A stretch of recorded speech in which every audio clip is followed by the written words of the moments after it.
Why do I not have?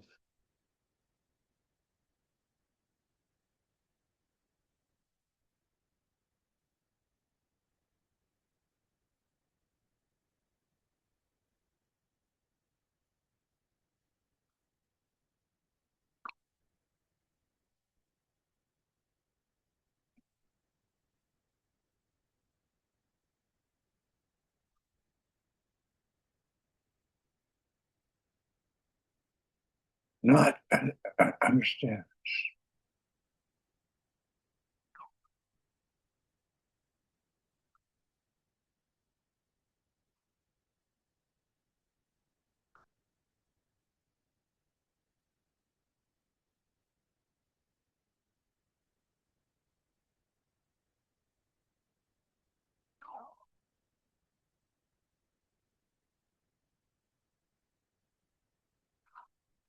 Whatever.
Hey, Hello. getting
all quiet on the Yeah, Washington Grove front. Amazing. I know.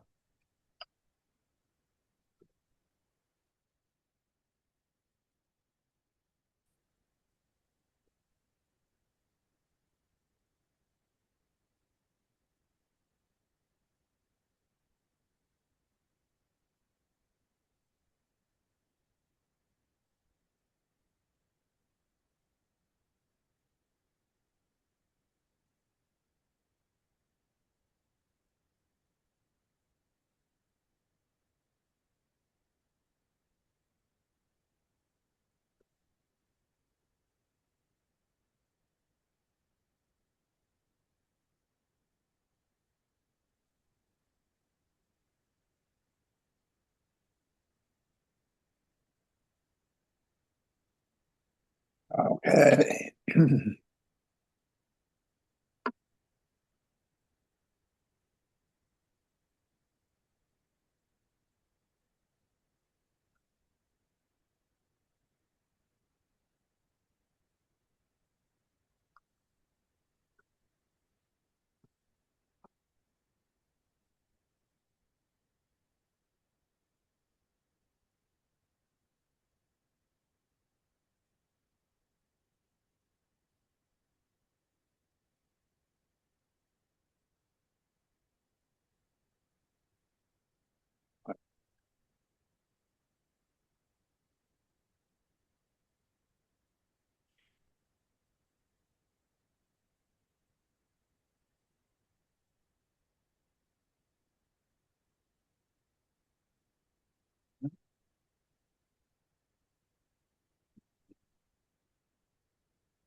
Yeah.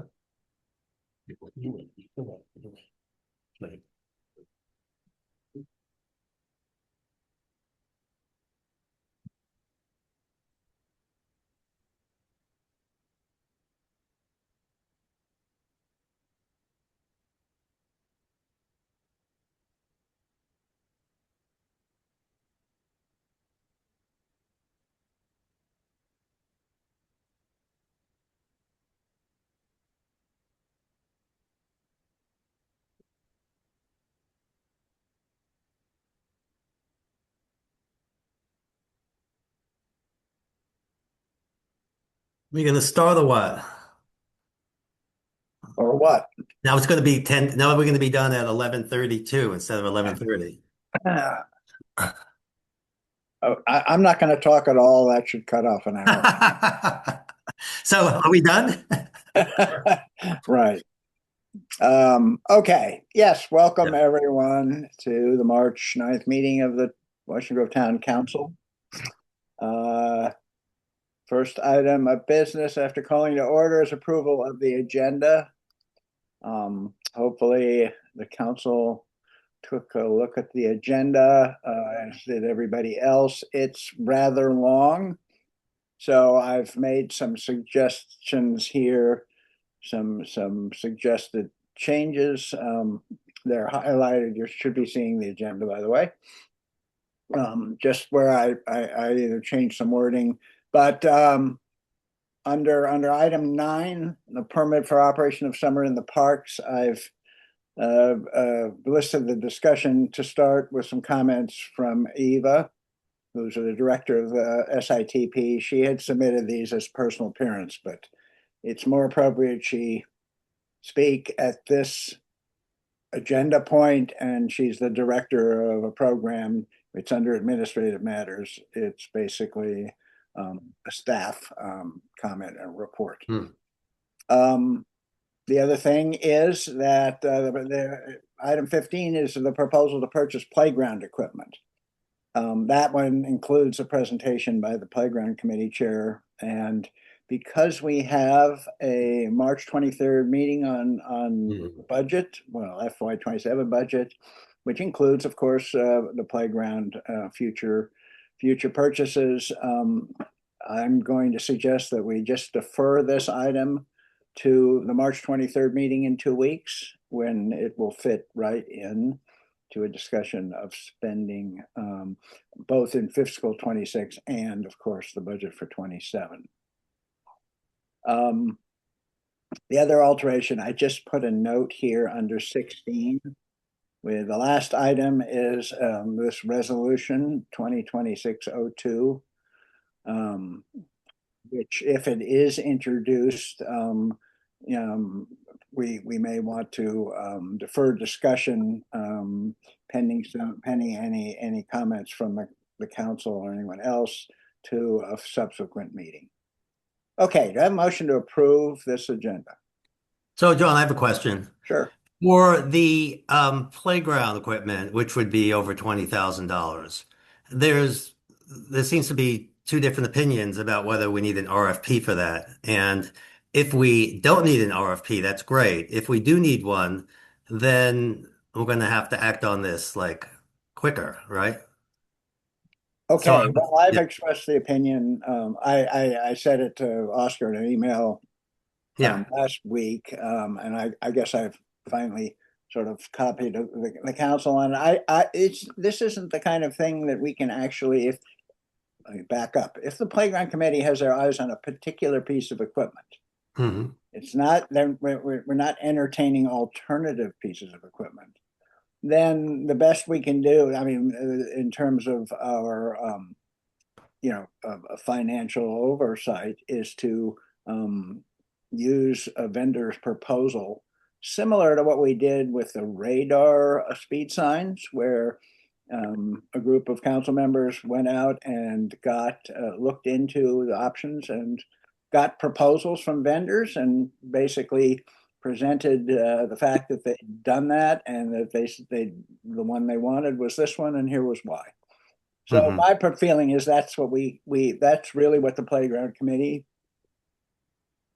wants to do. If I'm wrong, if they really want to open it up to vendors, but if it's just almost a sole source vendor, then I don't see why we would need an RFP. Right, but there are other vendors out there that make the same equipment pretty much. That toy. So, I don't it's Well, I on. don't care. I I mean, was like, to me, yeah. if council wants to have a RFP put together and distributed it to whatever um, list of potential vendors, I'm not exactly certain what the specifications of the request would be, Hmm. but Hmm. if it's specific enough that you expect, well, it's up to them. Um, so, okay, we'll leave it on the agenda and we can always, why don't we go back to that when we get there and decide how much of that item to do? How about that? Okay. Okay. Thanks. So we won't strip it at this point. So I'm going to, here it is. I'll simply take that out for now. Okay. Uh, I still need a motion to approve the agenda now as, I'll make the motion to approve of the agenda. okay. John's Peter. I'll second it. Okay, then all in favor of approving the agenda? I see a unanimous, Mhm. oh, even Hutch voted for it. Uh, uh, okay. So then where are we on the agenda? Well, we're on the approval of minutes. Sorry, I should have taken that out. We don't have minutes, so not available. This is a quick one. There's no minutes to approve as yet. Apologies, I didn't finish them entirely. I will have them for the March 23rd meeting in 2 weeks.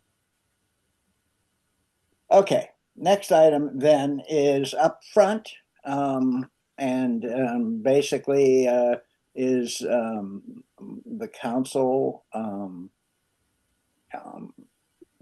discussing in advance.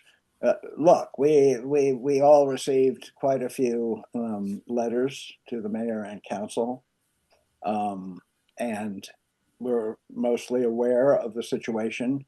I'd be happy to summarize what is going on Oh, with respect to the safety and I've vandalism got it. I've got it. situation. So the big one is that last Sunday, well, a week from ago, Sunday night, apparently there were at least 6 um, broken windows discovered in vehicles parked on the street or readily accessible from the street. And the insides of the cars were either rummaged or, in a few cases, further vandalized. So, and then subsequently, there was at least possibly one other situation reported later in the week, or I'm not sure whether it was Monday or later in the week, of something similar. Steering column was damaged, perhaps in an effort to steal a piece of equipment from that vehicle. So there's been a spate of vandalism in the town, and the issue is, what can the town or the council do regarding this? And so that's the first item. There are two other items which I think we can touch on here. One is and this is fairly, it's infrequent but routine, where what we think of as vehicles being on the town's walkway. So we'll handle that one after we deal with the the vehicle break-ins. And lastly, of course, is the inappropriate use of the tennis courts, which the council requested public input, and we got quite a bit of it.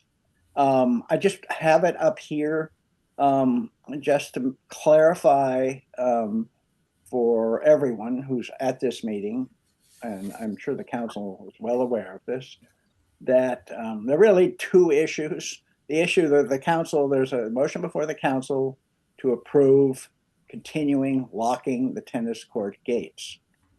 The issue of access and use of the tennis courts is not part of that motion. It's solely being considered as a continued deterrent to what I'm going to call misuse of the tennis courts by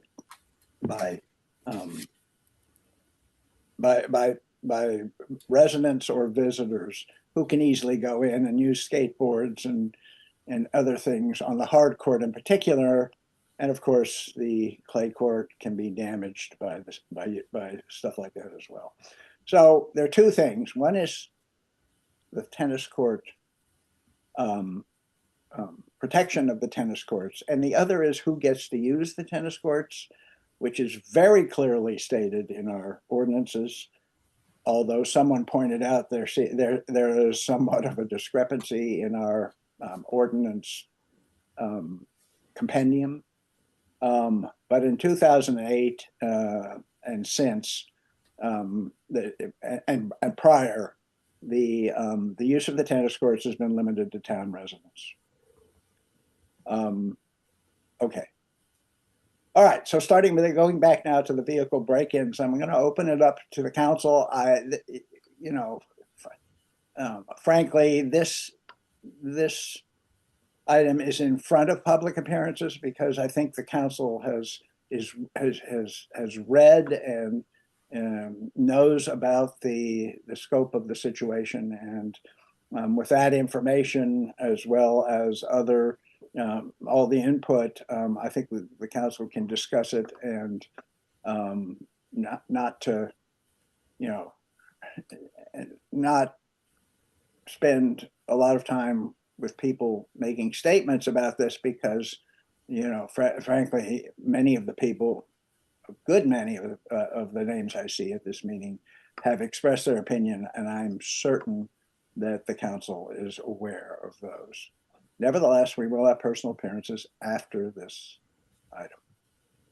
Okay, I'm opening up to the council for their comments and input on what sort of response can we, as the town government, do? And I'm not going to go into, obviously I could preempt you by saying, we could do X, Y, and Z. I'll let the council speak on that. John, before you do that, could you, there's been some requests that there's two people on this call who are not identified.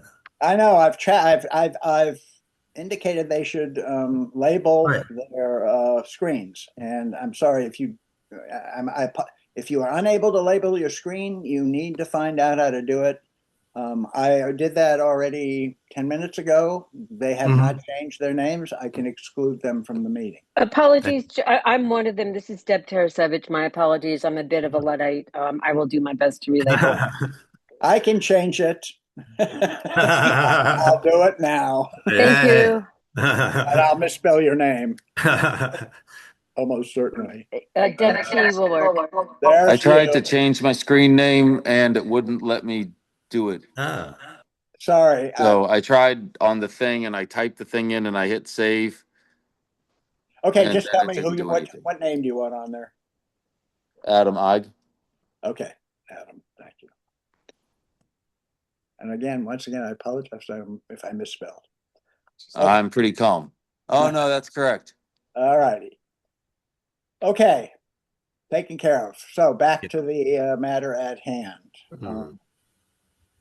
Who's first? Maybe I'll put. Unfortunately for Chris, I'll put him on the spot since Mhm. he has taken on the responsibility of the EPSC. In fact, he is the EPSC, and I'm going to speak directly to all of you people here.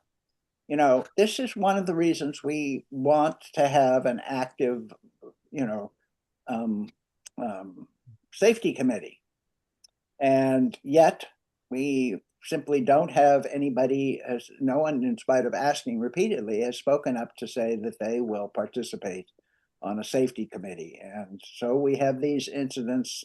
There's much more beyond just reactive or protective things like this.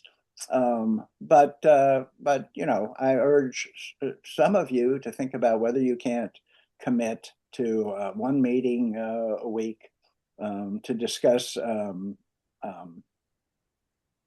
safety issues for the town. So, Chris, go ahead.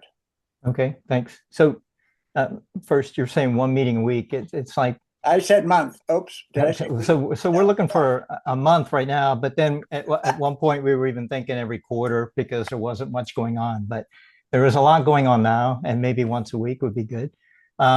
So regarding a couple of the issues that recently occurred in the foremost issue are the car break-ins. I did reach out to Officer Romano, and she's with the Montgomery County Public, what's her title? She's the Community Services Officer, and I sent her an email last week. Unfortunately, she was in training, and I didn't hear back from her today. I'm figuring she's trying to catch up on emails. She did also reply a while back regarding the indecent exposure incidents that's been happening. And you know, the message that I got there from her was, you know, that they turned it over to their special victims unit, I think it's called, and they're investigating.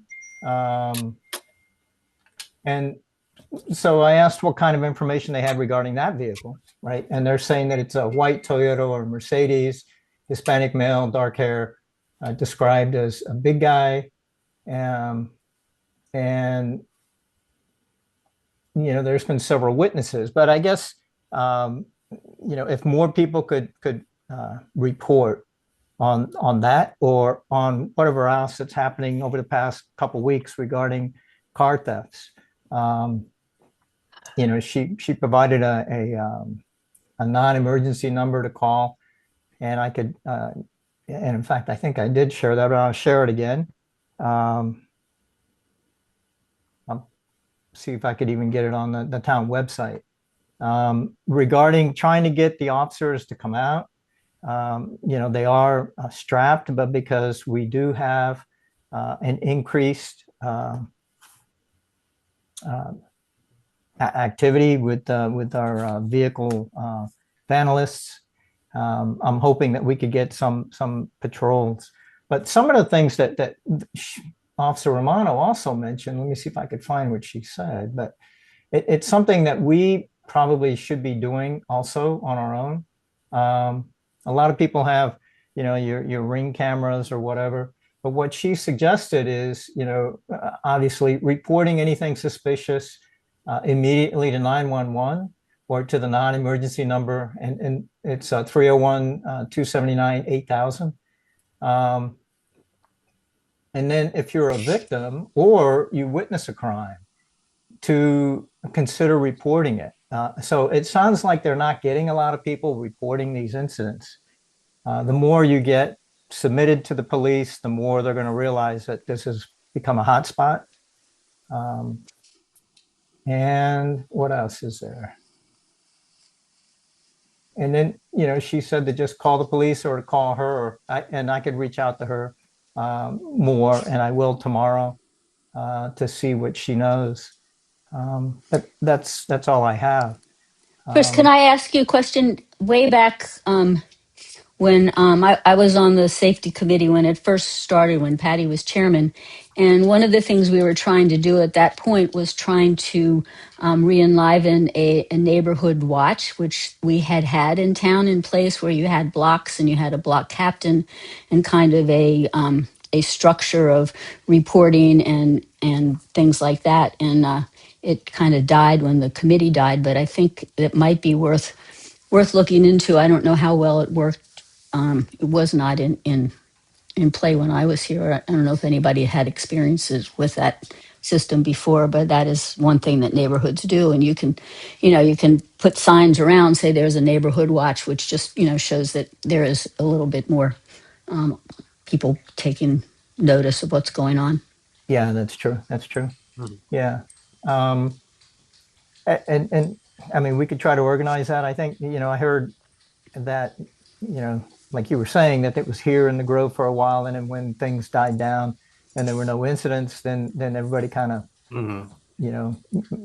got tired of participating, and then it fizzled away. But now that we have these incidents, and the unfortunate thing is it's happening pretty quick. So it's probably a small group of people that are coming through and targeting select vehicles. It sounds like it's the Hyundais and the Kias.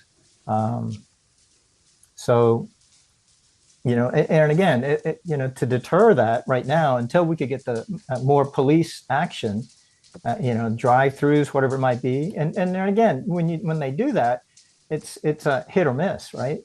They could come through, once or twice in the evening, and then all that time in between, a lot could happen. Someone recommended getting a security service for a period of time. Is that something that anybody's ever familiar with, or what we could do? I don't know how expensive that is. Yeah, that's a good point too. And so, it probably isn't too cheap.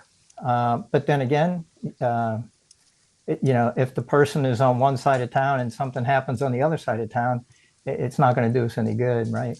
But the presence of knowing that there's some surveillance might be a deterrent to people coming in, if it's the same group. And that's what I'm getting at is, a lot of people have the door Ring cameras. There's, we could even look into putting up, like wildlife cameras or something to catch people in action. We've had incidents a year ago, I think it was, where there was crimes of opportunity where people left their car doors open and people were ransacking the cars, probably young kids, because it sounds like there wasn't any actual damage, just some messiness in the cars. Yeah, I mean, you bring up some good points. I mean, we could, what I was hoping to be able to do, and I'll try to get to Montgomery County Police to see if for nothing else, can we get a squad car just parked in town someplace? It doesn't, they don't have to have it manned, I don't think. But looking for feedback from them is my number one thing right now. What can we do as a community, as a town? So, Chris, if you're the lead person here, I personally find this really depressing. I love my Yes. town. I've always felt very secure here. I've been here 42 years. I have never locked my car in 42 years. And I'm thankful these days that they don't. But I don't, that's not the way we should have to live.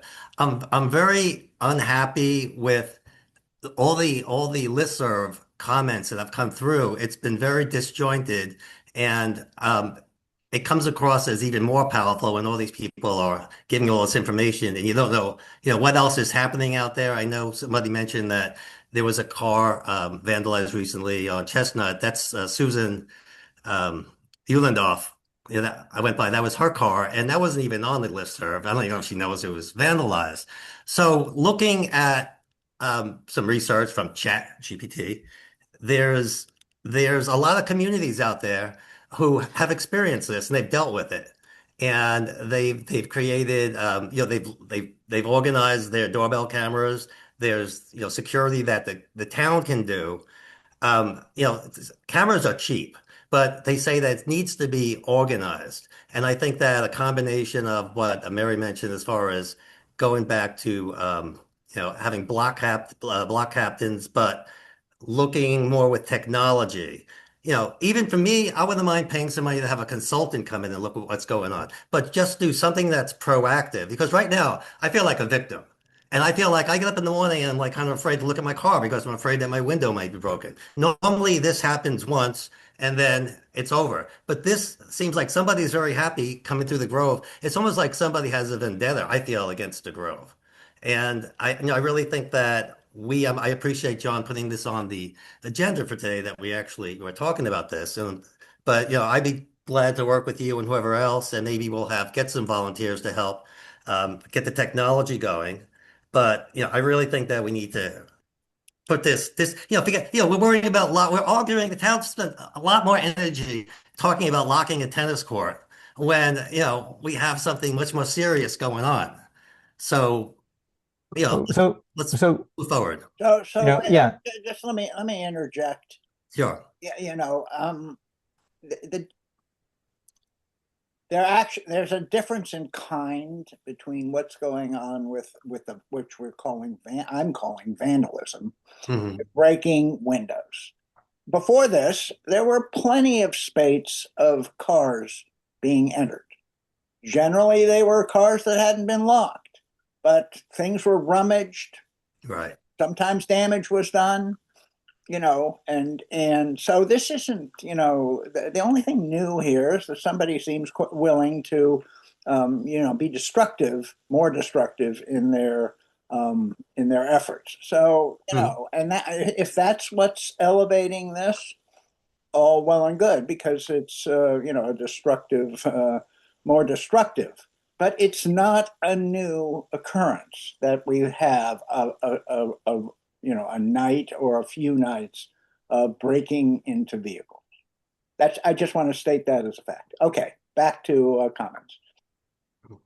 So let me, before we go any further regarding technology, to respond to Peter, Officer Romano, probably a year ago, provided a website link that Montgomery County Police has, where you could sign up and register your, cloud-based cameras where they would have access. The problem with that, when I mentioned it a while back, is people were worried about, Big Brother watching or surveillance activities. But in this case, it may not be a bad idea to try to register your cloud-based cameras, so that at least the police would have another tool. So it seems like we should John, why don't we just put like a little work group together instead of talking? We're throwing all this stuff out now. Why don't we put a work group together of interested citizens and see what what we can do and be done with it? Reform the EPSC. The unfortunate thing is that that in the past we have had exactly that, which the APSC was the one who undertook with this sort of thing. Right now, it's only Chris. So if you're suggesting that, oh well, if nobody's willing to volunteer, let's recruit some people to come up with potential responses to increase the to prevent these things from happening as in the future. So the answer is a little bit further. Someone can propose that we do that, and maybe that's the thing to do. If you want, if you want to, let's hear from the rest of the council. If anybody has anything to say, I've kind of assembled a document to just sort of lists some of the things that I hope you can all see that it's big enough. We've talked about, I think, these responses. Number one, it's very critical that we actually know the extent of anything going on around town. So they need to report these incidents, and they can be, some of them many should be reported to the police, but maybe all of them should be reported to the town, which means the town clerk, any town councilor, or the mayor. If something has happened, we really don't know the scope of what's going on unless we hear about it. And the listserv is not an official or any consistent way to do it. Secondly, increased camera surveillance. Chris mentioned that. That's something that if we had an EPSC, that could be explored. Have the police report on their actions. Chris has that in. I'm sure we will hear from them this week for sure. And what, if anything, and what, if any, advice they would give us just from that inquiry. But the other thing to do is have the county police come out and advise the town on measures that could be implemented to deal with these sorts of matters, from indecent exposure to break-ins and the like. Hiring a night security has been suggested, another job for a group to explore, and then reactivate a neighborhood watch. It's unclear how effective that was when it was active. It may have been. It's the kind of thing. It's the kind of thing that you can declare ineffective if things continue on. But if nothing happens, then that's great. And as I recall, the reason the neighborhood watch wasn't maintained, besides nobody having the responsibility to keep it alive, was that didn't seem to be a lot of motivation, a lot of reasons to do it. But now we have the good reason to reinstitute that. Peter has also suggested, and I put it down, is find out what neighbor communities do. Okay.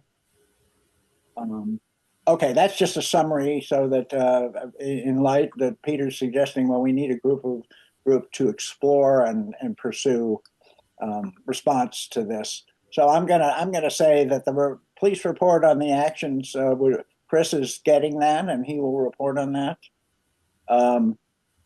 All the other ones need to be implemented. I would say that having the county police advise residents, this could be just generally a good thing to do periodically. We haven't done this in a while, so this may be a no-brainer.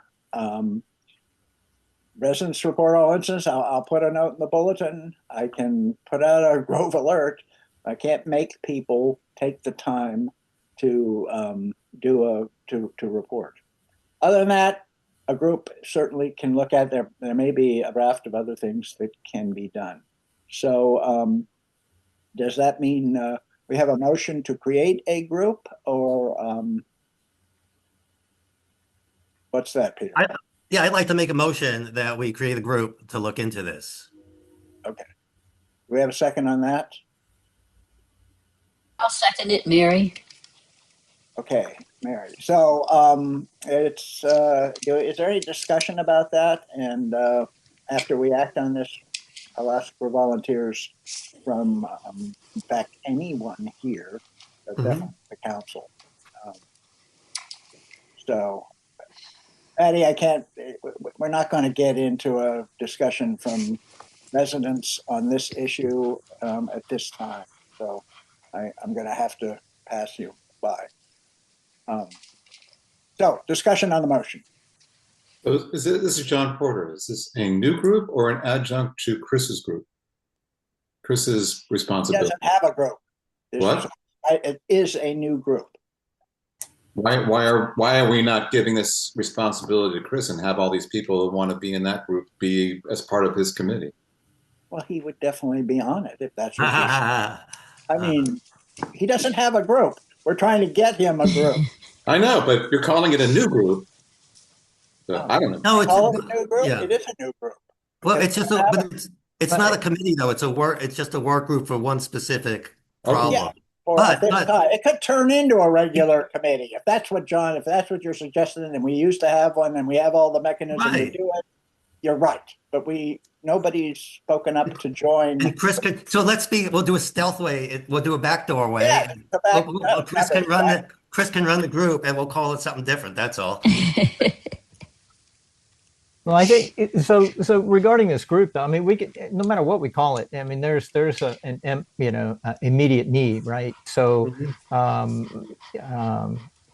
yeah, I want to be able to provide, and I'll work with John to figure out how to get information out to the town residents with what I find as feedback from the Montgomery County Police, and I will try this year. I've been trying since last year, I guess, to get the Montgomery County Police to come out, and if for nothing else, just to provide us safety topics. But at least with this one here, that we could ask them for specifics on vandalism and car safety, and they are willing to come out. They're limited on when they can come out. That's the only other problem.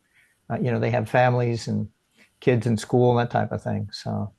But we can definitely get them to come out. I don't think that's in question. It's just a matter of when. Yeah. Well, I mean, I was trying to get them to come out for our 7:30 town council meetings, and they're saying that that would be difficult. So We can do a separate session. But we have a motion out and we're like, We do. We're we're discussing doing it. yeah. Any comments on assigning a committee to this, Barbara? I support the idea. Okay, thank you. All right, if there are no further comments, well, get from the council, all in favor of recruiting and appointing a group. I see 3. Mary, I can't see you. I assume you're in favor. And Rob, by the way, Rob is missing in action because he had to make a work trip for depositions, the life of a roaming lawyer. So, John, your vote was? Okay.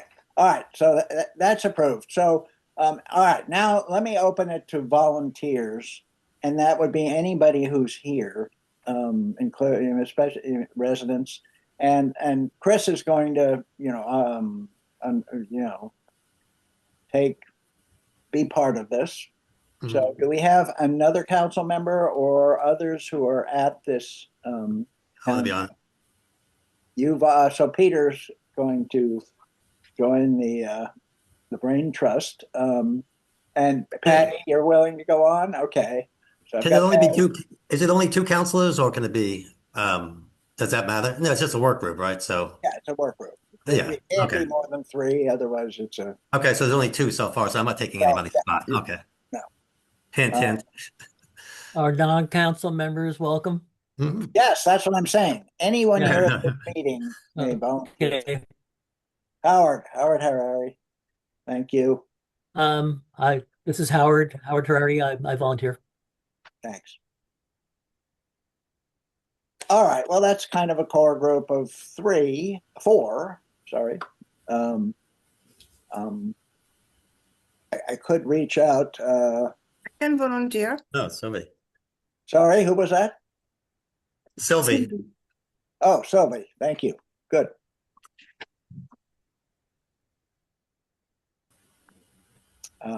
And Adam. I see Yeah. Adam in the chat here. Right. All right, so we've got Adam. Okay, that's great. That's 6. So that'll get us started. And the idea is to focus on the current street-oriented safety issues. By the way, the Emergency Preparedness and Safety Committee had a broader involvement because emergency preparedness is a whole separate thing. We have a generator at the hall because of their recommendation. We are well coordinated with the county's hazard mitigation plans for anything from train derailments to civil emergencies, or much more likely weather-related damage. So the EPSC has a broader scope than what this group, but maybe they'll just ease into that as well. All right. Any final comments from the council? We'll move on in the agenda. Okay. Find the agenda. All right. Okay, that brings us to public appearances. I guess I should make a comment. There was a lot of input. Oh, no, it doesn't bring us to public appearances. It brings us to vehicles on walkways. The next item on the safety and vandalism item. I tried to summarize it to point out this is not the first time this has happened, won't be the last time it has happened. If we don't think our signage is clear enough, we can do something about on the walkways. I do recall somebody complaining that contractor vehicles were on the walkways. In fact, contractor vehicles are supposed to get permission to be on the walkways, but that's perfectly in line with our policy, because backyards or front yards in many cases can only be accessed from the walkway. So temporary use of the walkway for vehicles is permitted, but it should be done with permission. I'm the one to contact. Same with utility trucks. As you know, Pepco goes out there and repairs stuff and sometimes damages the walkway. WSSC and the like. So if the council wants to say anything else about that issue, now's the time. Okay, great.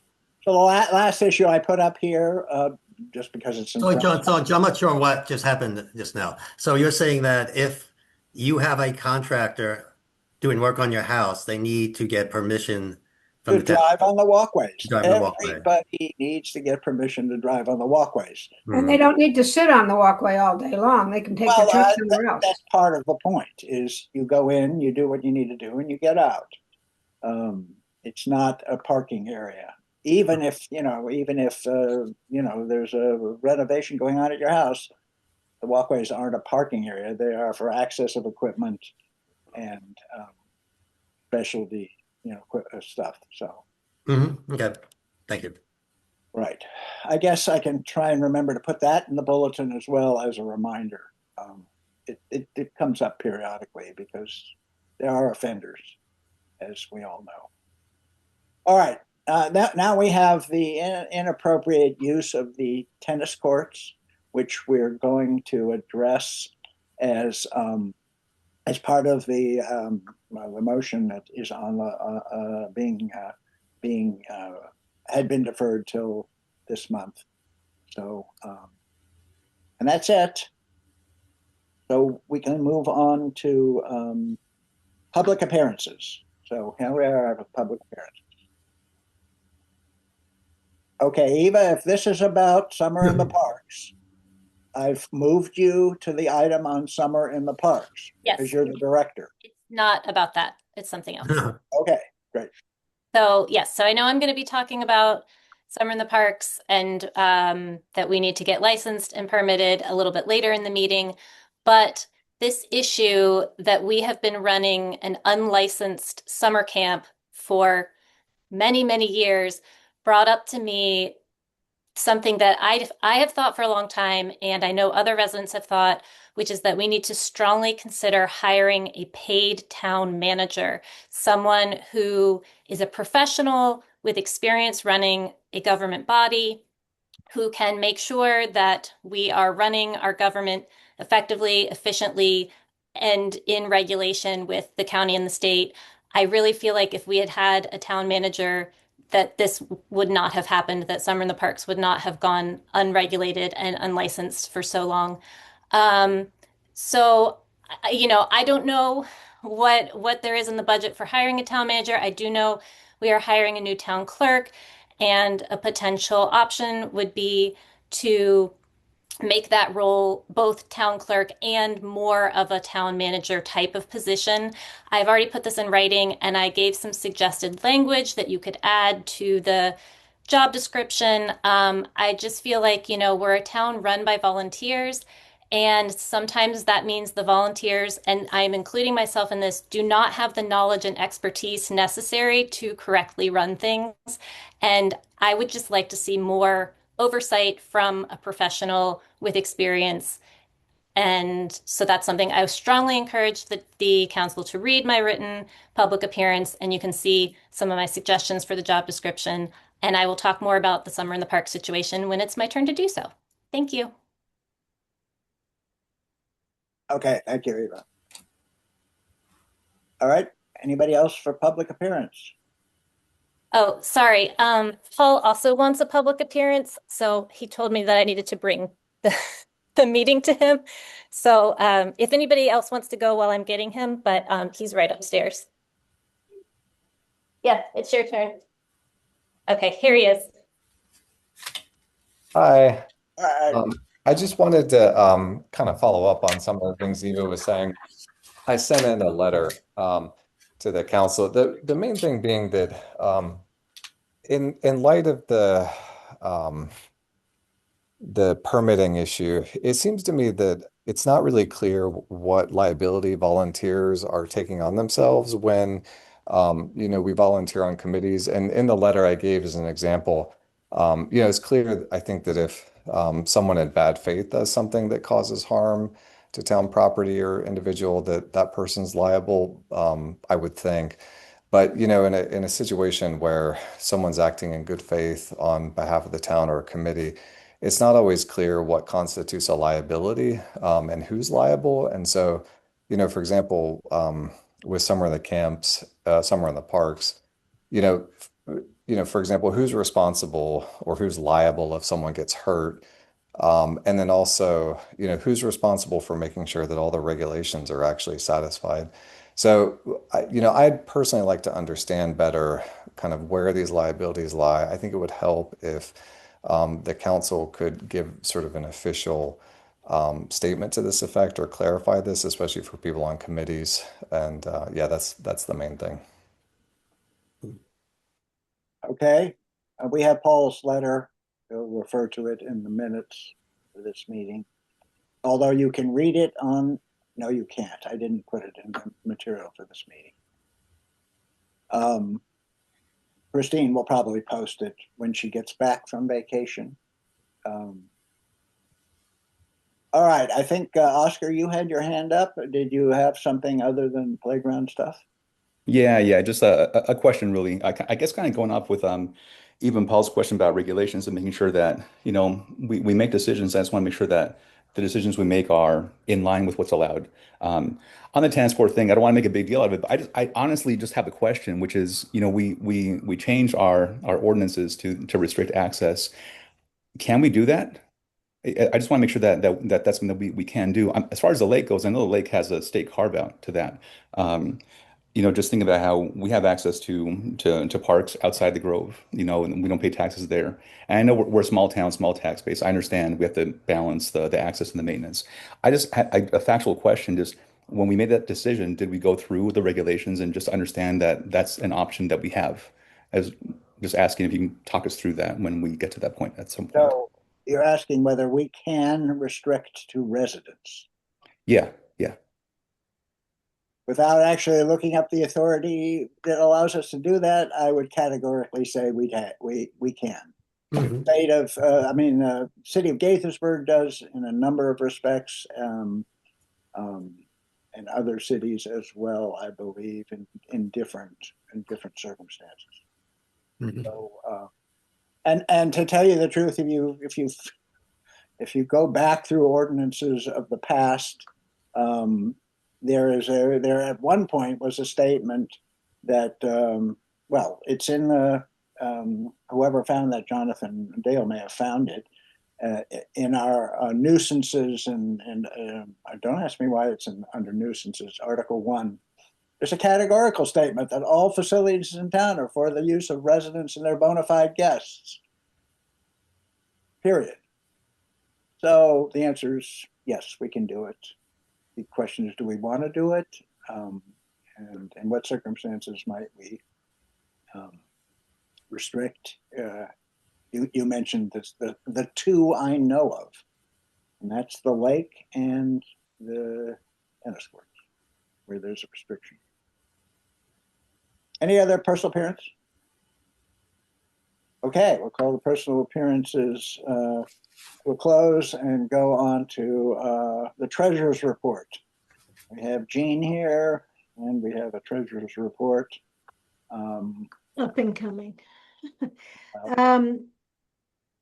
I don't have a lot to say in the interest of time. That's part of the reason I put the notes in off on the right of items that I think might generate a question. I do want to point out under municipal buildings, as we are all aware, all our electric bills went up quite high recently with the cold temperatures. So we will run over budget on gas and electricity for the municipal buildings, which covers the hall and the garage. We do heat the garage at a very low temperature just so the pipes don't freeze, but we do heat it. So I expect by the end of the year we'll be well over budget due to the cold weather. As well as the snow and ice removal. And we'll be bumping that up in the next budget in anticipation of continued bad snowstorms. In the Conservation Meadow Grant, we have gone through phase 2 on that. We've used up all but $1,100 of that grant.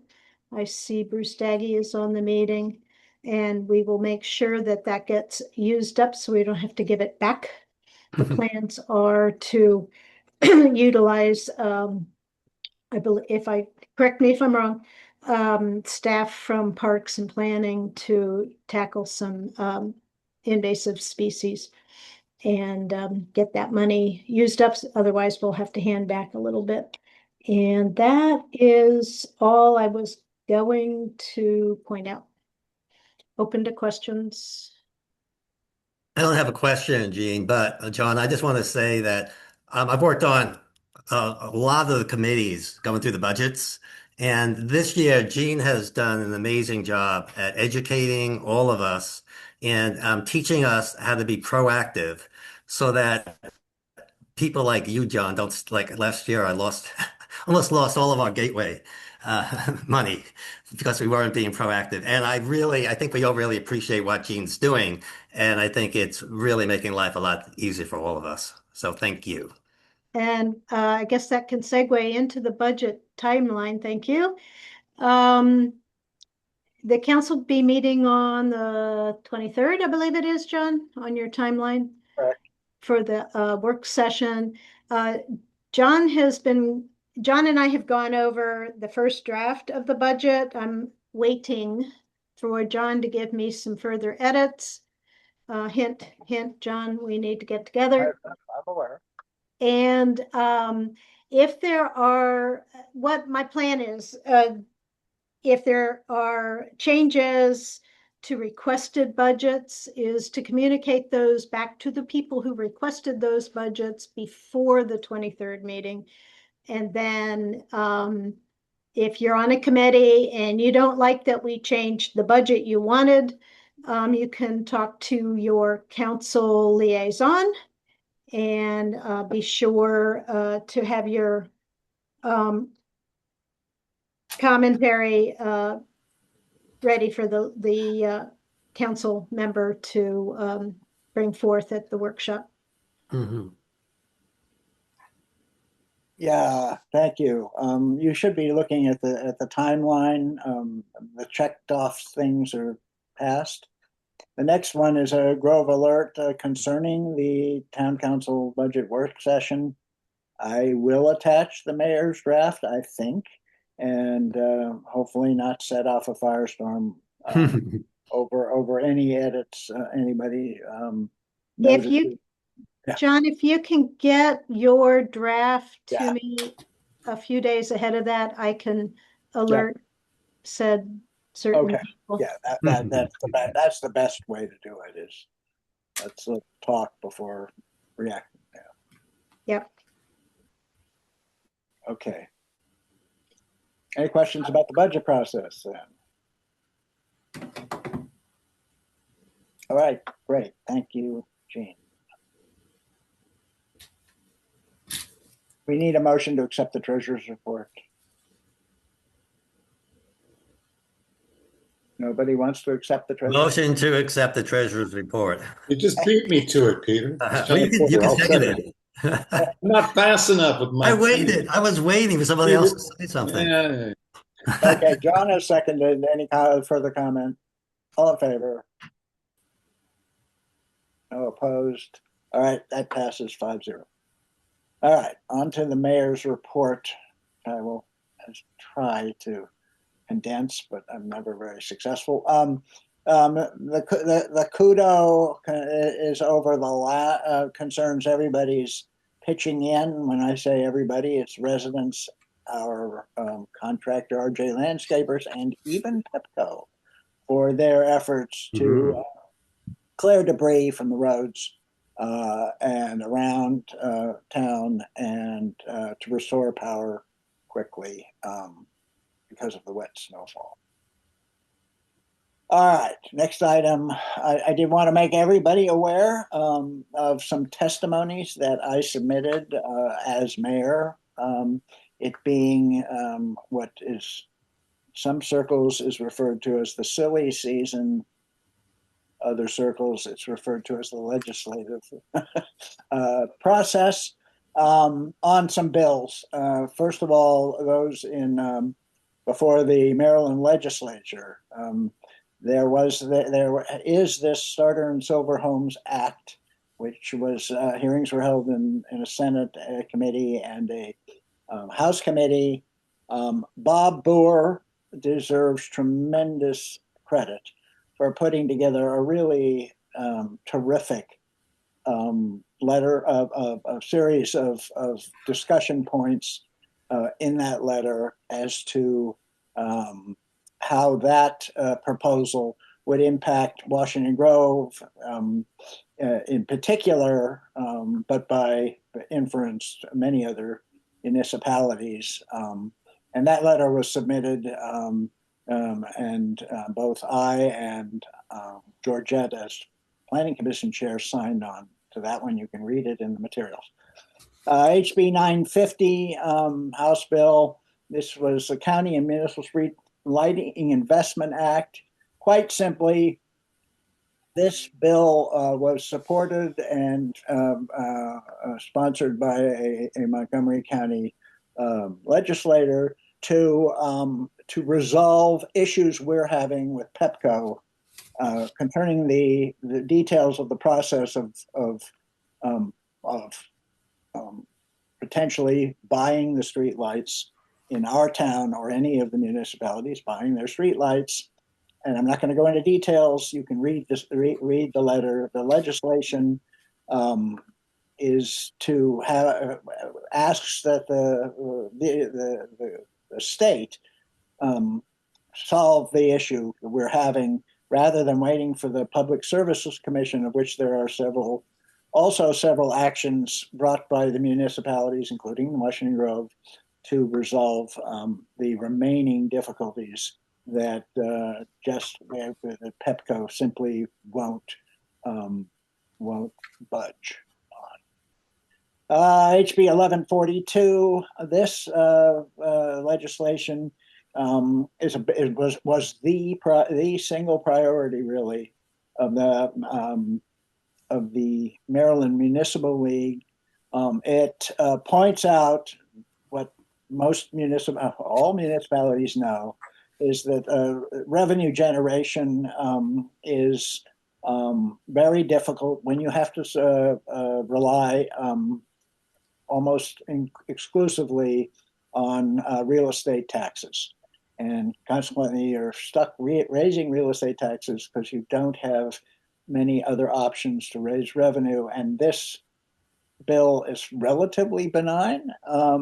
It asks that the state set up a task force to look into modernizing revenue structures for municipalities and counties, for that matter. It just asks that the task force be set up. My letter is in support. Finally, in the county, I submitted a letter of support for funding the Shady Grove West Library, which is located in Shady Grove West, in the new housing that was built where the county service parks were a part of that community, where several public amenities, a school, a park, and a library. And this is the library, which is proposed to be in the capital improvement budget. So I just supported that. The park and the school will, if there's going to be a school, which is questionable, will be in the next phase of development, which is creeping forward to reality. And that's on the east side of Prattsburg. It's just the west side. Okay, next item, the Washington Grove Connector Shared Use Pathway. Not much to report. The 95% plans are in MCDOT's hands. They're going to be sharing that with the town's liaison group soon. Importantly, in order to begin construction, we have to conclude an easement with MCDOT, and their approach to that, which we're kind of stuck with, is they're going to put one together and submit it to us for our use to decide what if anything we want to change in that. So we're waiting for that. Next item is cracks in the hard tennis court. For tennis players who have paid attention to the hard tennis court, there are a number of pretty long cracks, some shorter, some longer, that have been present in past years, but are becoming more extensive. They always look worse in the winter, but they're definitely getting worse over time. We've been looking into what it would take to repair the tennis court. When I say we, it's Linda and Meredith. And one shorter term, so two approaches. There are three possibilities. One, you redo the whole tennis court. That's in the $100,000 realm. The other is you repair these cracks, professional from the base up, which means you have to cut out a piece all the way to the ground, and you build it up with the base, et cetera, and you just repair where the crack is. And lastly, the third approach is to fill the crack with something that will make the surface smooth, but of course won't stand up terribly well to further weather-related or subsurface-related issues. So we're going to do a test on this crack repair proposal for the short-term approach. It's hugely cheaper, as you might imagine, and see how that goes. All right. The stormwater infrastructure management project, nobody's seen anything happening. Well, it's going to happen pretty soon. We are in the final stages of adjusting the work plan. We now have the 100% engineering plans. The last time we were reported it was only 65%. And the 100% plans have changed the work a bit, and as well as would increase the cost. And we are, which is not unexpected, but we're reviewing those to make sure that they all fit the parameters of the project. So more on that when we have a bottom line. But the work will, in any event, will start sometime this spring. Sooner the better, of course.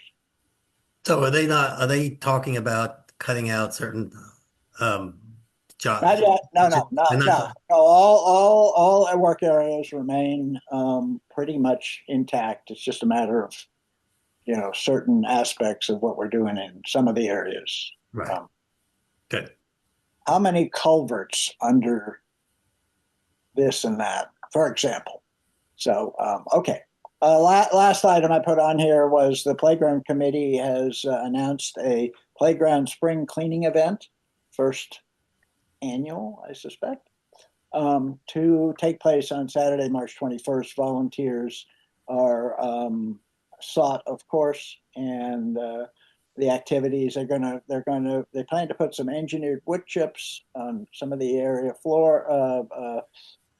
floors, do some staining and some other volunteer short-term cleaning and maintenance jobs. All right, before I close out my remarks, I do want to just mention, as most of you know, Betty Knight passed away. That's Kathy's mother. She's been, a stalwart resident of the town for 60 years. So we've got the McCatherines, we've got the Horans, we've got we do have a lot of long-term residents, the Winters, of course. But Betty Knight lived here with her kids and her husband for a long time. Since 1966.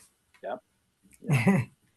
So we all Thank know, you, Betty was a school teacher, which I guess came after she was involved in her first husband's veterinary business. Right. And,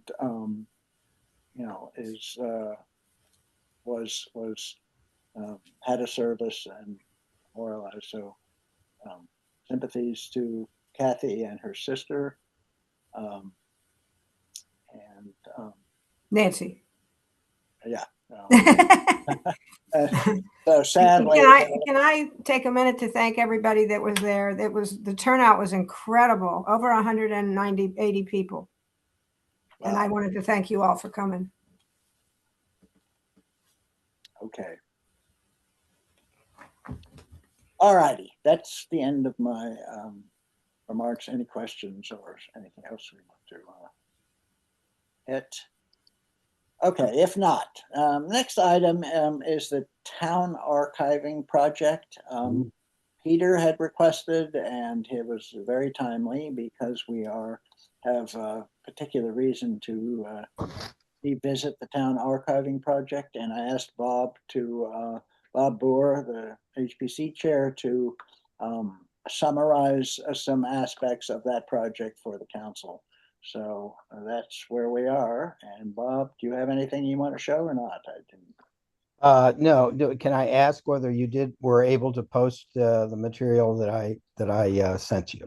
Didn't I? If I didn't, I should have. It will be in that folder. I thought I put it in, but there's every chance I overlooked it. Do the council members, did they see the report? Is essentially what the question is. No, apparently not. Oh. Town Archives Project. I always forget something. It's there now. So well, you weren't going to be able to go through it anyway.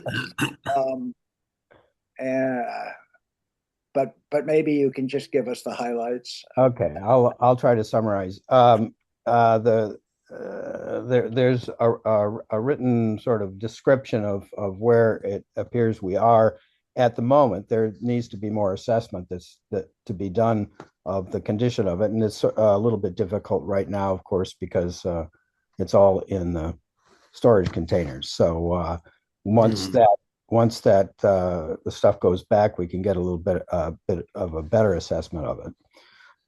But the long and short of it is that our longtime archivist, Pat Petula, seems to have disappeared. So she over the past years, she was doing less and less work, and she ran into some medical difficulties. And I have tried to. The last I heard from her was in December, and I think Kathy also heard from her, sort of a call out of the blue.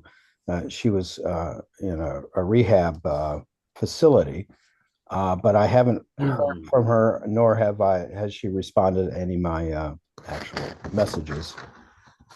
We could go knock on her door if we think we need to do that. But I think that all in all, I think that we probably have gotten to the end of our relationship with Pat, pretty much. It would be nice if we could contact her to help with the transition to another archivist, but we can't really assume that we did that. We can do that. So just as a summary, Pat was, I believe Pat was hired in 2014 to work on the camp meeting material, which had accumulated in the archive room. And the archive room was specially built for that purpose, is to house all of the town records that had been in people's basements up to that point. So it was organized onto several shelves and into file cabinets. I think Steve did a good part of that.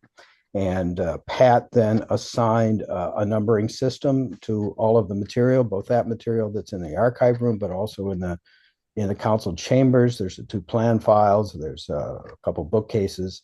So she assigned a numbering system to all of these items in order to start getting a handle on it.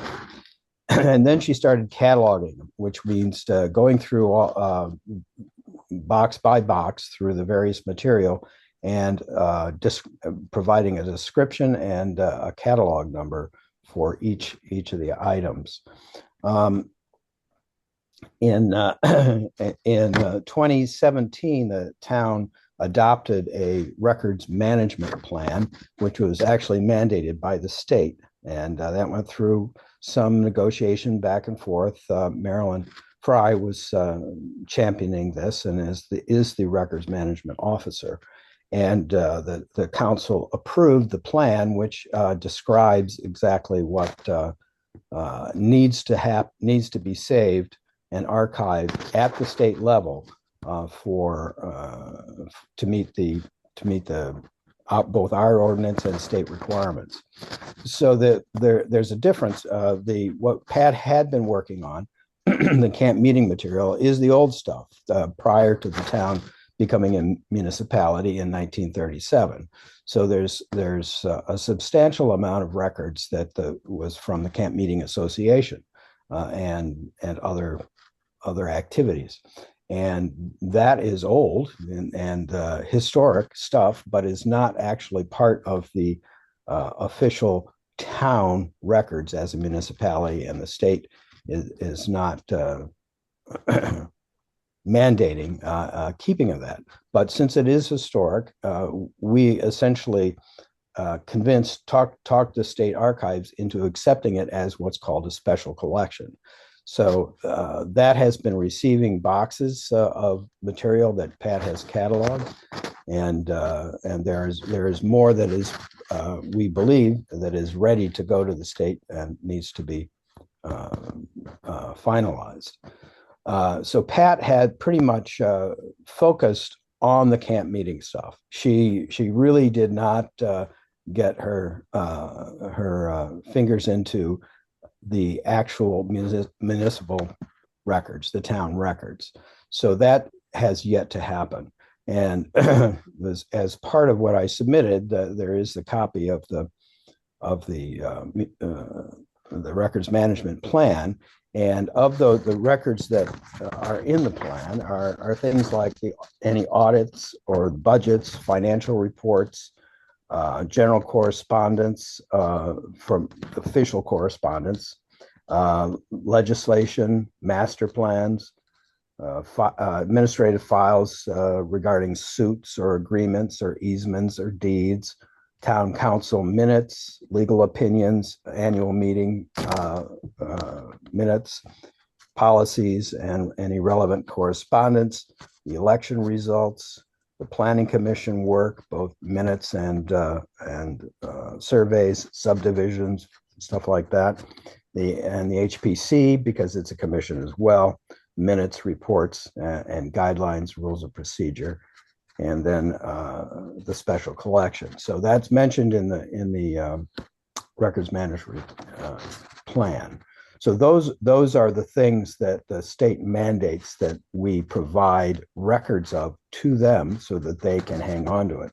And the reason behind that is if apparently they've probably run into many situations where a municipality gets sued for one reason or other, and nobody can find the records to actually proceed with the suit. So it causes a great deal of consternation. So they have passed this law saying that we need copies of all of these stuff just in case. So so there's that part of it. And in the process of Pat's going through this, we got a program, an archiving program called Past Perfect, which is the standard program that most archiving entities use, both municipalities and museums and collections, et cetera. It's sort of the main program. And she got conversant with the program and assigned a numbering system for all of the items and entered it into the database of the Past Perfect program.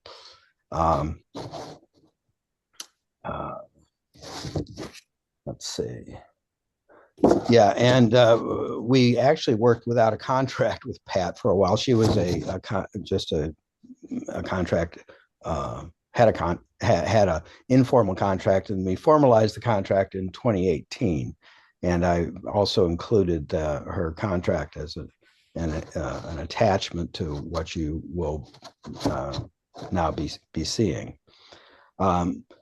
But Pat, like I said, never was able to get past complete the camp meeting material. There's a binder that sits by the computer in the office there called the archive locator binder, and it has pages, and I've also included some of this so that you can see in what I submitted, so you can see the extent of what we're talking about. In there's 126 boxes that are listed. Then there are drawers in the plan files and the file cabinets and the shelving. So she's pretty much scoped out, all of the stuff we have, and she has been diving into the minutia within each box and starting with the Camp Meeting Association and moving on. So regarding the mandated stuff, the municipal records, of course, starting in 1937 up until somewhere in the 90s, it's all on paper. So there's minutes of meetings, etc. All of the things that I mentioned. Starting in the 90s, I think things started to be digitized, and so there's a combination of digital and paper, and now it's pretty much all digitized. So we've gotten to the point where any records transfer is much easier because you can just make a thumb drive and send it on to them. But between 1937 and the present day, there are a lot of paper records that also need to be cataloged, entered into the Past Perfect program, and scanned, and then sent to the state archive. So of the camp meeting material, I don't have a complete handle myself on the quantity of it. Marilyn worked with Pat initially, and they purchased 30 clamshell boxes, which were sort of the gray boxes that kind of do this, which were their archival boxes, and that's how the stuff gets sent to the state. And so her recollection was there were about 30 of those boxes that had been identified as camp meeting records to go to the state. We have records of about 15 or 16 of those going to the state in two different transfers. In conversations with Pat, Marilyn indicated that she thought that perhaps 20 had gone to the state and there were 10 more to happen. We don't know what that is. I've been going through the locator binder to try to get an understanding of what has been done and what hasn't been done. And I have a better understanding of that, but we really won't know until we actually get the boxes back out of the storage unit and back in the hall, and then essentially back on the shelves. And then we can make that assessment as to where we are on that. So another portion of this is that Marilyn is suggesting that we migrate the Past Perfect from the computer that's in the town office dedicated to this, migrate it to the cloud, essentially, to Past Perfect Online. It will be more accessible to everybody if that's the case. Won't require somebody to sit with, if somebody wants to do research, whether it be a resident or a scholar of some sort, they can go directly and into that information in the cloud rather than having to sit with the archivist and pull it up on the computer. So that seems like it's a good idea. And we have actually fortunately, we have somebody that is interested in helping us out with this, and it's Margaret Church's daughter, Joanna. And I also provided a resume of Joanna in the material that I submitted. She is conversant in the Past Perfect program. She's conversant in also as a museum curator and in general archiving and records management. I think it seems like highly qualified, well qualified to help us out with this. Whether she's interested in helping us out as much as we need help, I'm not sure. She is currently employed, so at least at the outset, if we engage her to help us with this, it would be on a part-time basis. So the things that need to be done is we need to get the boxes back in and back into the hall, and we need to make an assessment of where we are exactly on the whole camp meeting process that Pat was doing. We have to see how far she got on the work that she had pretty much identified for herself. And so that will involve verifying both the boxes that have gone to the state, verifying the boxes that she claimed were ready to go to the state, and that they have been entered into the Past Perfect program and indeed are then ready to transmit to the state. Then make an assessment of any remaining boxes that we have that are part of what we would call the camp meeting records.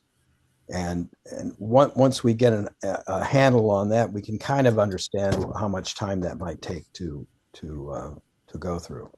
It would probably be a good idea for her to look at what we have as a link from the website to something called the online museum. And in that, there's about 300 entries, objects that Pat has entered, both documents and photographs and records of the books and the couple objects. But that it would be good for her to take a look at that to see, make an assessment of what is it do we want to put on that particular link from our website. And then we need to really get our teeth into the records management. And we may, once we make the assessment of how far away we are from completing the camp meeting, we may want to focus, and I think this is Marilyn's opinion, we want to focus on what is mandated by the state in terms of our municipal records, which has not been started at all. So that's a different project. Again, it's the boxes of records from 1937 on, and then the digital records as well. And it would be a matter of looking at the list of what's in the plan and making a priority of what to tackle first. And then, then beyond that, beyond the municipal records and the camp meeting, there's boxes of other stuff, which who knows what it is exactly. I mean, Pat did make lists of a lot of the stuff, but there's boxes that residents have left in the office. There are boxes that sort of are records from the various battles that we have waged. There are music. There's a whole file cabinet full of music, sheet music. There's a whole bunch of stuff that somebody needs to decide whether we want to keep it and how we want to keep it. So my thought was I think I'm pretty interested in trying to get Joanna to help us with this and to have her do sort of the assessment of how far Pat got in the process and see how she settles into the project, and then perhaps we can get her advice on what to do with the next step. So that's sort of where we are at the moment. All right, thank you, Bob. Any questions from the council for Bob while he's here? So in practical terms, obviously, project started in 2014, has moved, maybe the needle has moved a bit, but there's an awful lot remaining. I am not familiar with this records management resolution or what, if anything, was the scope of, well, I have Pat's, we do have Pat's work agreement, a contractor, so it does list what she's supposed to be doing. But yeah, that doesn't detail the records management plan. There's a records management plan is definitely something we have we have officially adopted, and so we can revisit all that in practical time. Marilyn, just a moment, I'll let you chime in a sec. You know, going forward, we're in budget season, so clearly there's a clear need for a professional to jumpstart the whole project if it's going to go forward at all. And I think that was the bottom line of his recommendation after he overwhelmed everyone with what needs to be done. So you asked, Peter.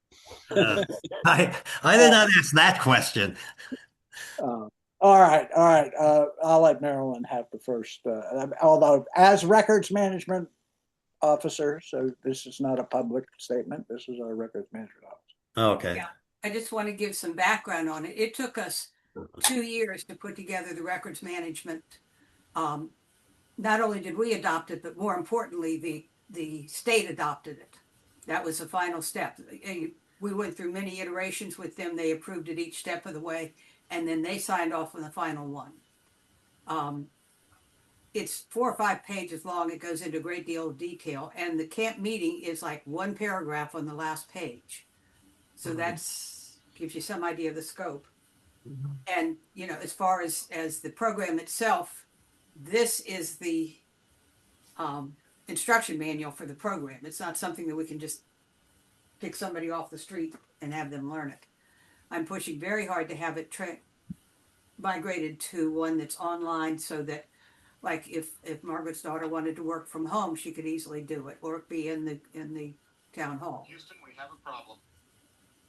But it's just, I wanted to give some background as to how the plan was developed and approved, and it took us 2 years of work to get that done. So yes, that's now in the materials. I apologize for not having put it in previously. It's in there. You'll find the state plan from 2016 and the other documents that Bob provided, including his his written report covering most of what he said.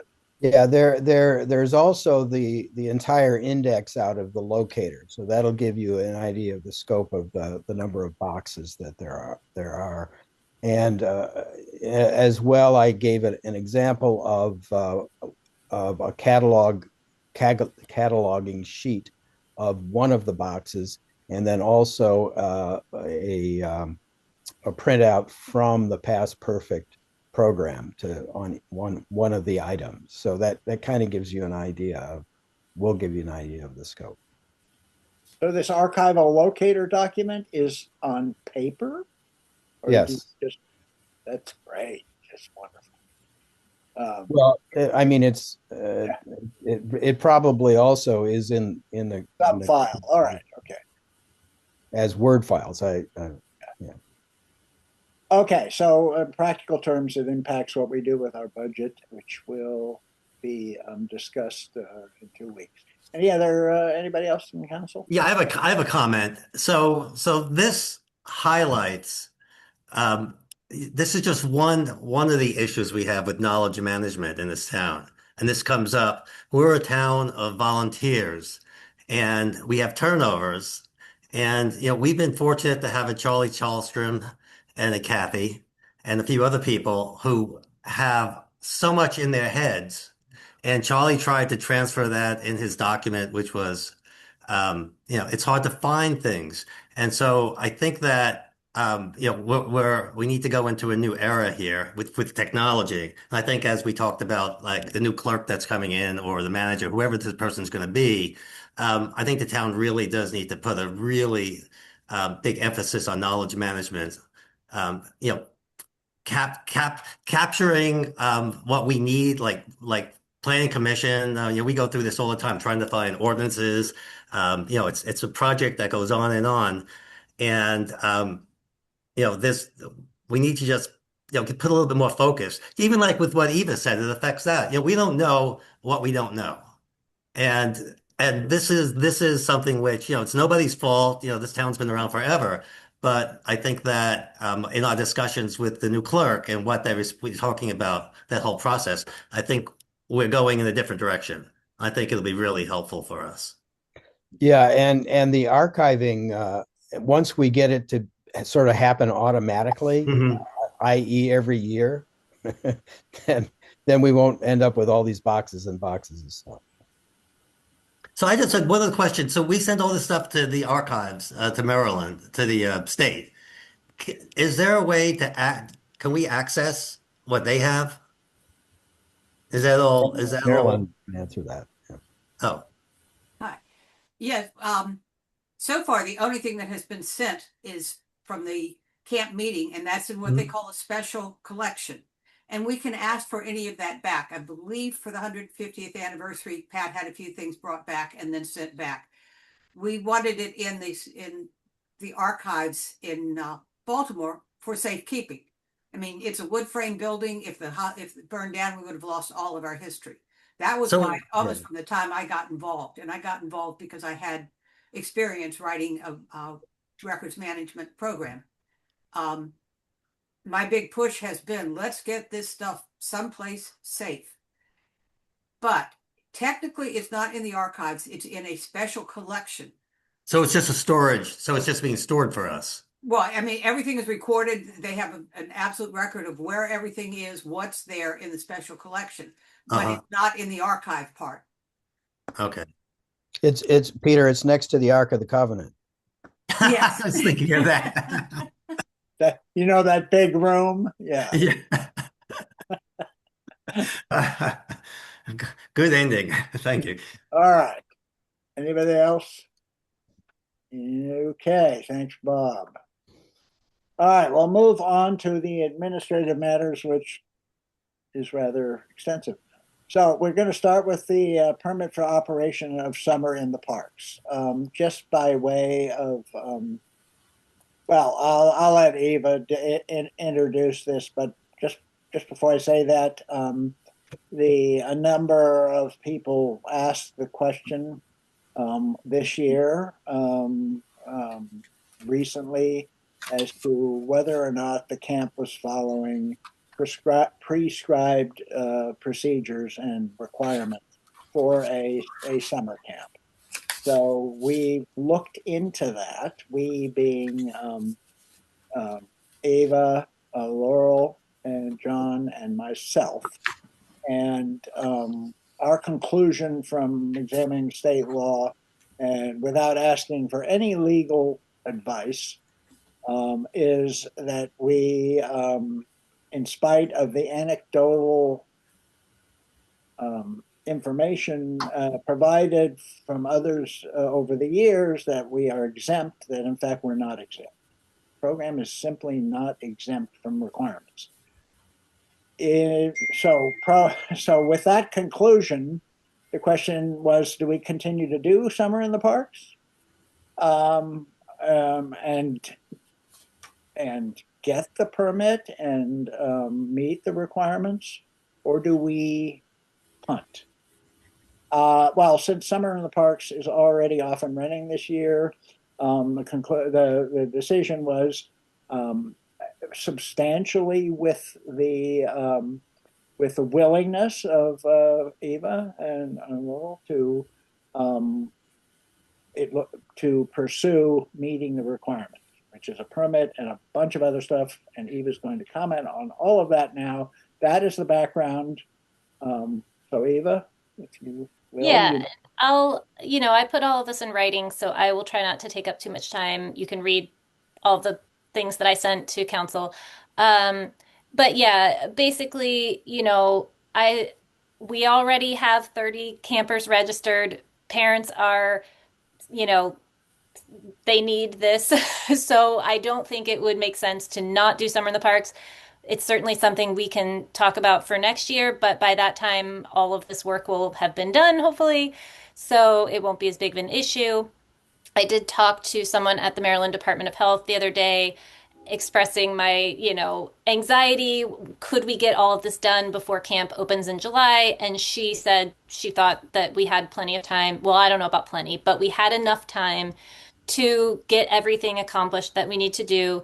We basically need to get licensed through the state by the Maryland Department of Health, which is a whole process. And then we need to get a certification from the county for recreational summer camp.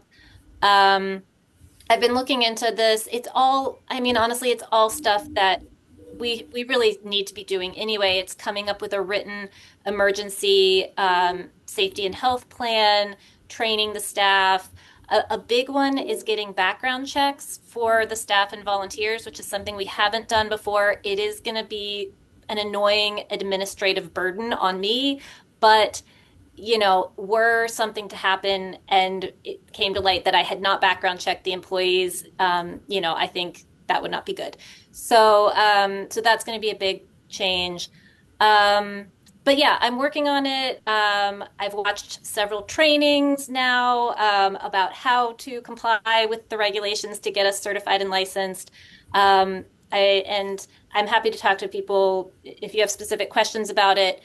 I'm trying to think if there's anything else important to say.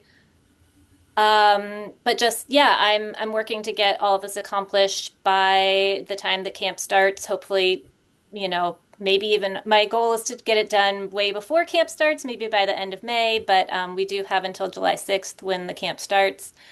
And yeah, I don't want to go into too much detail. I do think it's really important that we do this.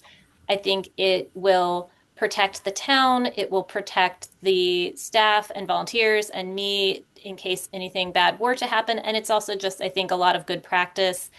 And probably, like I said, things we should have been doing anyway. I'm sure parents who have been signing their kids up for Summer in the Parks assumed that we were, or maybe they didn't. Maybe that's why the question arose. But I just think that even in the case that we were ever exempt, which it's not clear to me that we were, but I think this is something important that we need to be doing.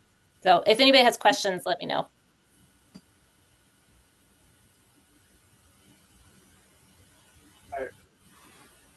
I do want to comment. Eva has alluded to the requirements. So, as in a lot of the stuff that the town believes it's important to us, there's a significant amount of volunteer time required to meet and to produce the desired result. And this one, for sure, is an unforeseen commitment. She's absolutely right. Once you do it once, you'll have a lot of virtually, you'll have a procedure in place. You'll already have all the documents. Here's what we do. But the first time's the worst. So we have to be be impressed that Eva's willing to take this on. Having come out, sort of just dropped into her lap. So thank you, Eva. I know everybody here is going to appreciate it, and particularly the participants in the program. Okay, council questions. I see Barbara. Barbara. Yeah, it's not really a question. It's just really like, thank you, Eva, so much for recognizing this and being so diligent about it. I mean, when you were faced with it, you could have just said, oh my gosh, like, I can't deal with this. This is too much. This is not what I signed up for. And you're really going a long way to put us in compliance. And you're right. It's really important that we do this. And I just really want to thank you so much for recognizing that, and for the other people who are working with you to make this happen, because it's really important. Thank you. I appreciate that.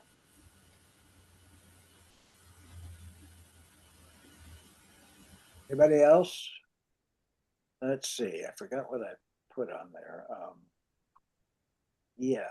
Oh, okay. So let me just state that Paul, in his personal appearance, asked the question of what sort of liability do town volunteers incur in doing service for the town.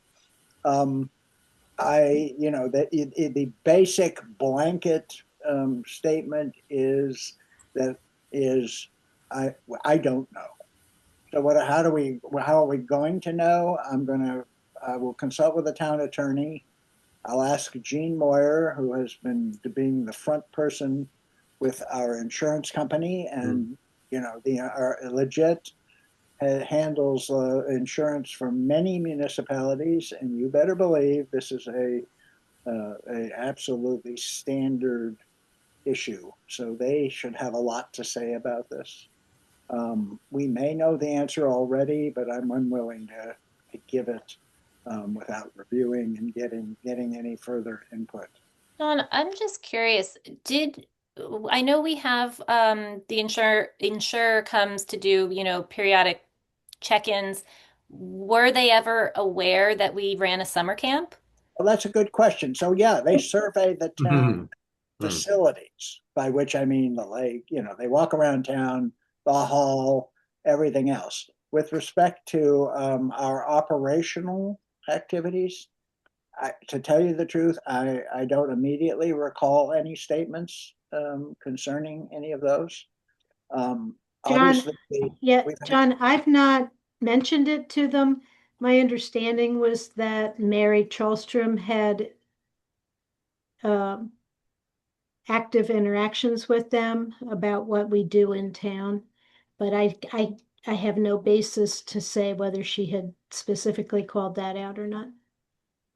Right. So we need to check with them. It would be pretty amazing that at some point they weren't aware we were doing that program. We've had swimming lessons outside the Summer in the Parks at the lake and other things like that. All of which the second question out of everybody's mouths is what's the town's liability, and they're the ones who we repeatedly ask.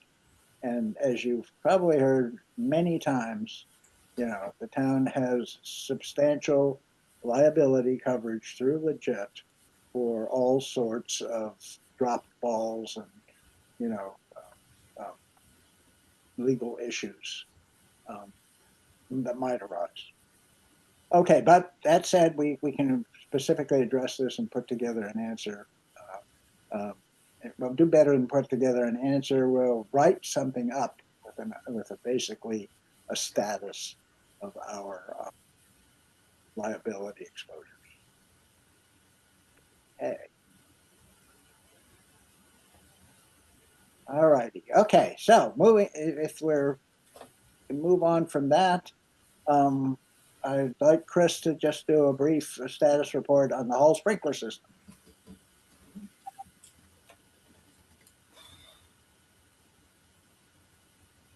Here you go. Had to unmute. Sorry. The Hall sprinkler system. We're still waiting for the permit, bottom line. Our initial permit from a couple weeks ago was submitted and denied. They had us do what's called a flow test again. And I just found out today that our numbers were a little bit off. So the design drawings had to be changed and resubmitted as of last Friday. And we can't go forward until the fire permit is approved. So we're kind of on hold waiting. The hall, not waiting, are we? well, the hall is pretty much prepared, waiting for the new system. And I don't know if some of you have already noticed, but they did take out the existing system thinking that the permit was going to get approved last week. Mm-hmm. And it wasn't.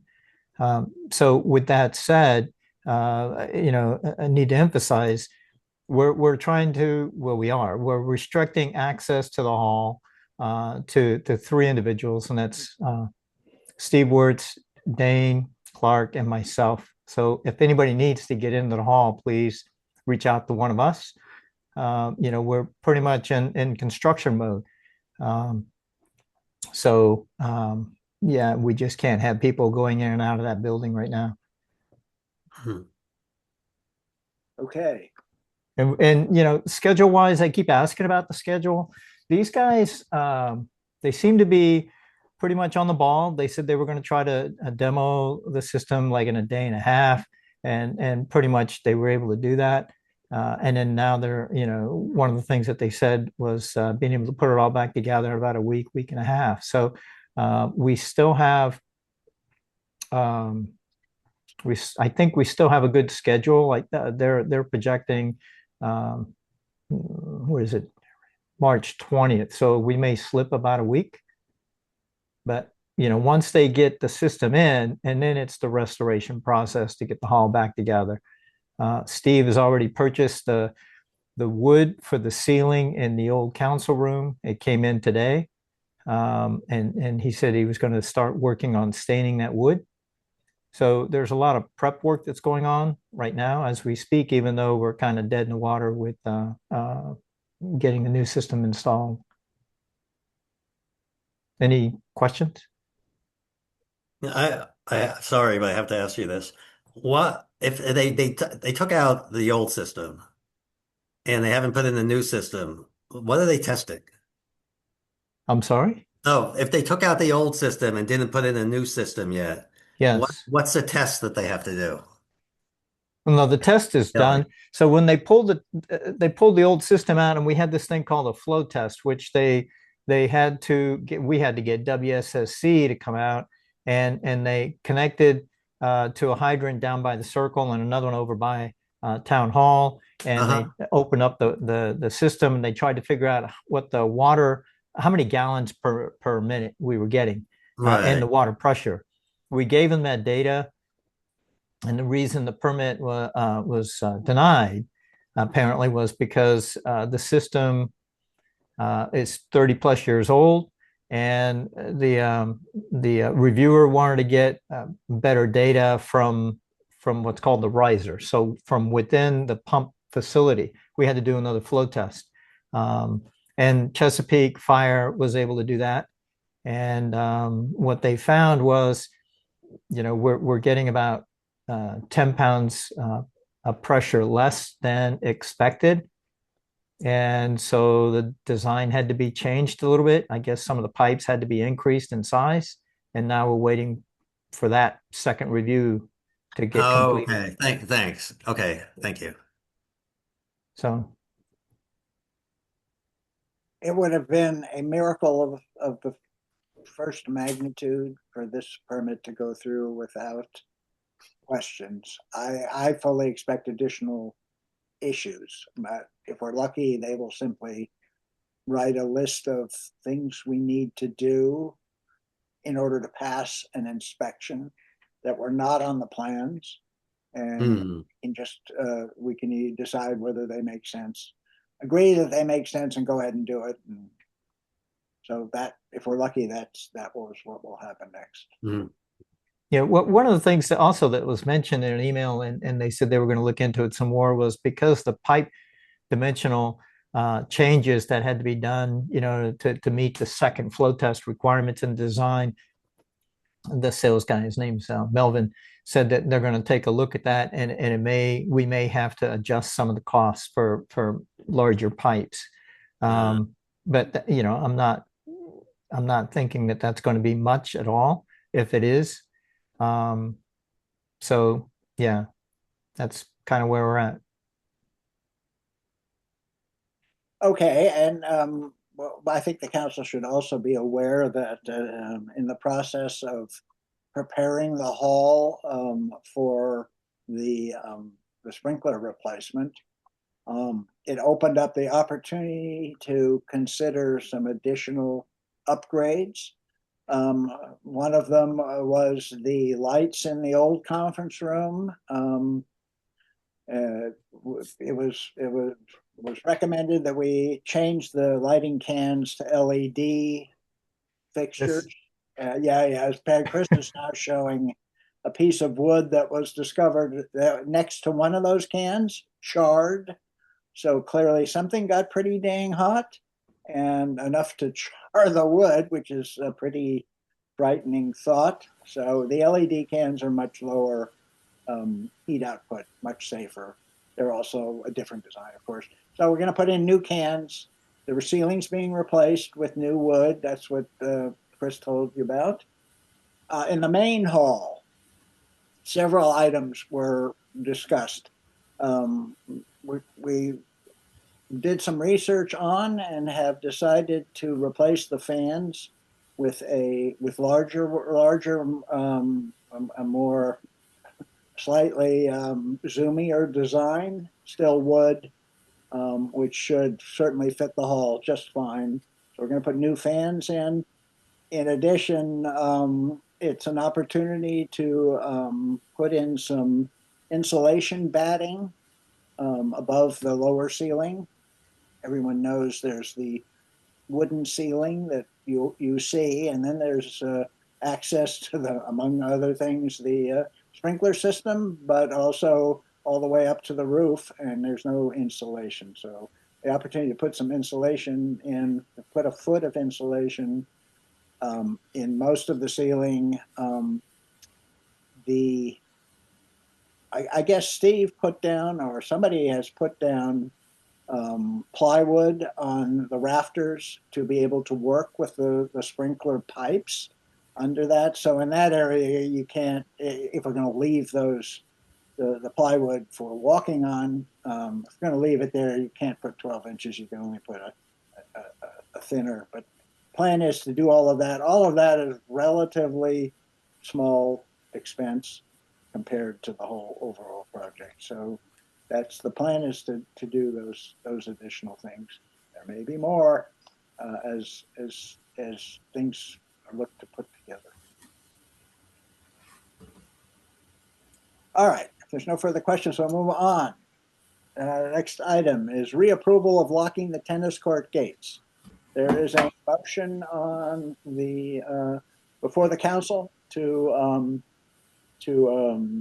make lock the gate locks a permanent fixture, and so the council is. We're at the point of continuing discussion of that motion. You all are aware, as I said at the top of the meeting, that we requested and received a significant number of input on this. It was divided between the two issues. One was, should residents, because one of the rationales was locking it to prevent non-residents, the thought was, from using the court. That's not the case. Non-residents are not permitted to use the courts already. There's nothing to do with this motion. This motion is to try and protect the courts from damage by non-tennis court use of the facility. So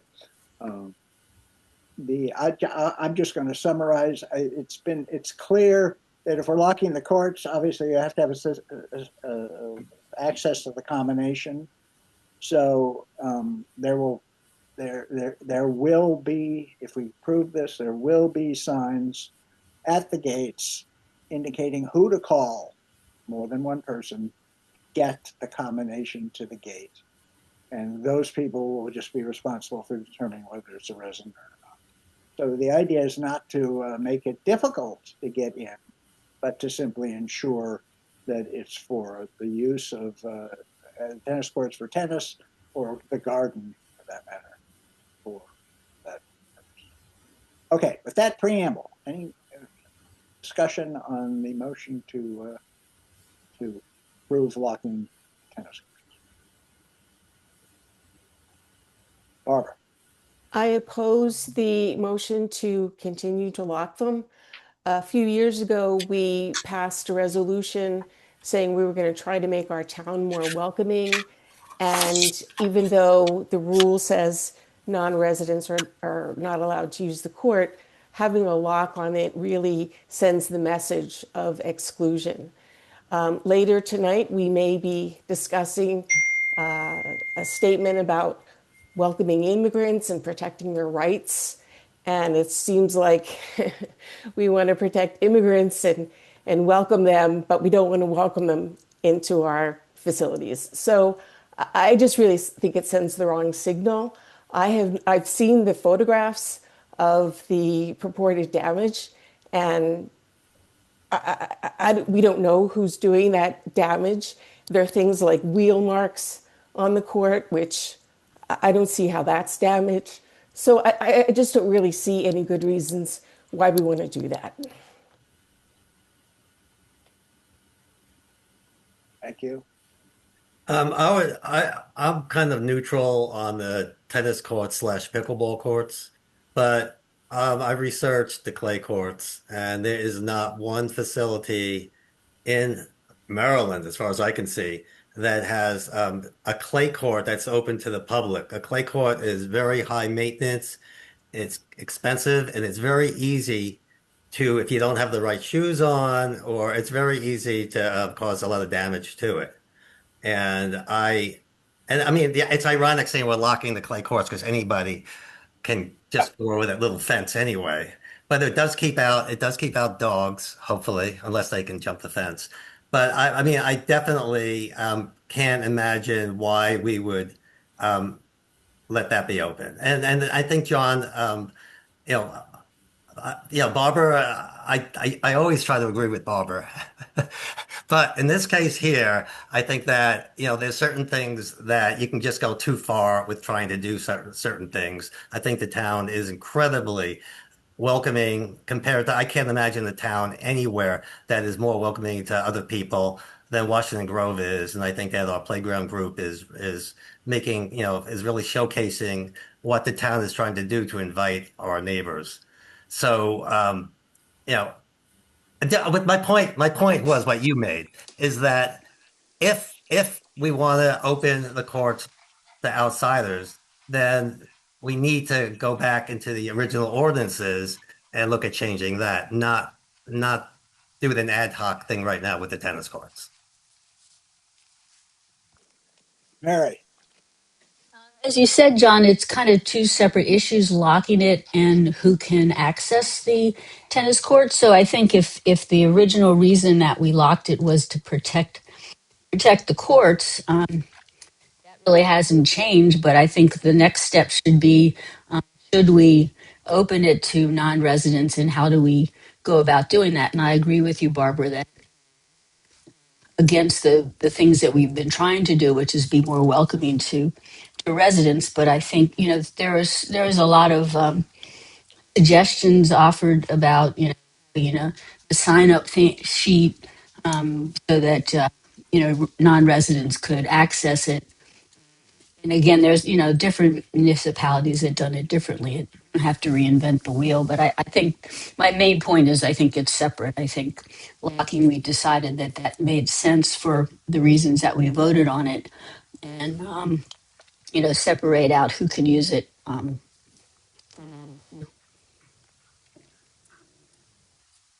Okay. Let's see, we've heard from three of the council. Chris or John, you have any thing you want to say about this? I think it's been said. I'm sorry? Nothing to add. Oh, thank you. Chris? No, same here. I think, well, the town is paying maintenance and upkeep, and we even talked about trying to repair the cracks. And if there is being, a damage, and there is to the courts, and locking the gates helps. Maybe that's more towards, I guess, leaning towards locking the gates. But I think, as other councils have said, and John, you too, that this is a totally different issue of being welcoming versus locking the gates. I think locking the gates is more from a safety and maintenance perspective. So if I could, I would only like to say one thing, and that is to all the town residents who wrote so passionately about this. The letters were oftentimes extremely well written, well thought out, and really appreciated all the effort that went into those letters. So kudos to everybody who has an opinion on this. Yeah, and just one other thing is that the tennis courts are hot. The tennis courts aren't used very often, so it's not really a capacity thing. It hasn't been anyway. But with pickleball becoming so popular, and it's going to continue to become more and more popular, it is very awkward when you have your group going down into the play, and there's somebody else already on the court. And tennis. There's a million tennis courts everywhere, and better courts than ours. We have a cute little pickleball area here, which I think is very attractive to people, and that could be a problem in the future too. So, yeah, I'm done, Barbara. Yeah. Yeah, so I have just one more comment. The resolution that was, or the ordinance restricting the tennis courts to residents talks about having them being used on a first come, first served basis. So I know people are talking about a reservation system, and Peter, you just said, oh, sometimes other people are already there. Well, if it's first come, first served, that's how it works. And a reservation system should not be implemented because it flies in the face of that. But those That other resolution. people, yeah, I agree with you, but I'm just going back to the original comment about we don't allow other people to use the court, so they shouldn't be there in the first place. And if people know that it's locked, you wouldn't have that situation. And I mean, I just know that most communities that aren't, like not a town as big as Gaithersburg or Rockville, but like, the people who live in their own little communities, say like over at the Kentlands or Kings Farm or, any place that has courts, they're usually locked.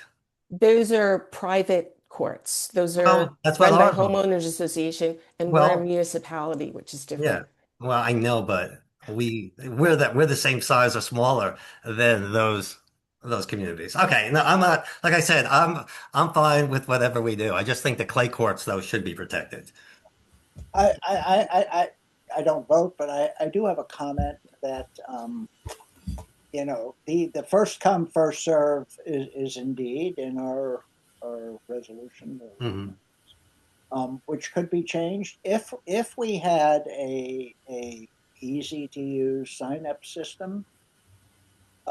Then the idea of non-residents using the courts would become more tractable. You could keep the courts locked, but if there's a sign up system and you allowed anybody to sign up, you could then determine whether or not the demand from residents versus non-residents impacted the use of the courts. So right now we don't allow that. We don't have a sign up system. So when it comes time to discuss whether or not we should open it up to non-residents, I'm thinking that a reservation or sign-up system might make that decision easier.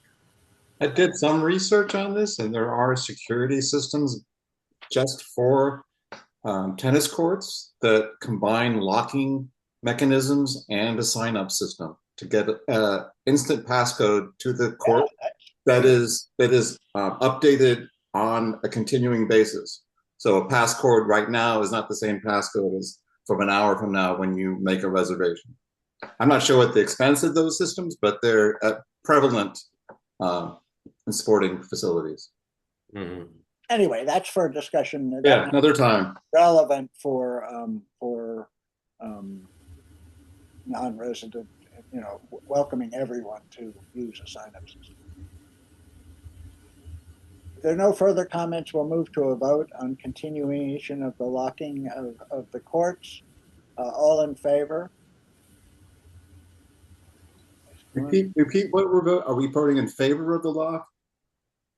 The proposal is to continue locking the tennis courts. This is in favor or against? Well, can we split that into separating it into the clay court and as I'm trying to point out, and the hard Want court? to propose an amendment to parse it? You're welcome to propose an amendment. Yes, I would propose that amendment then, that we have two votes, one for the clay courts and one for the hard court.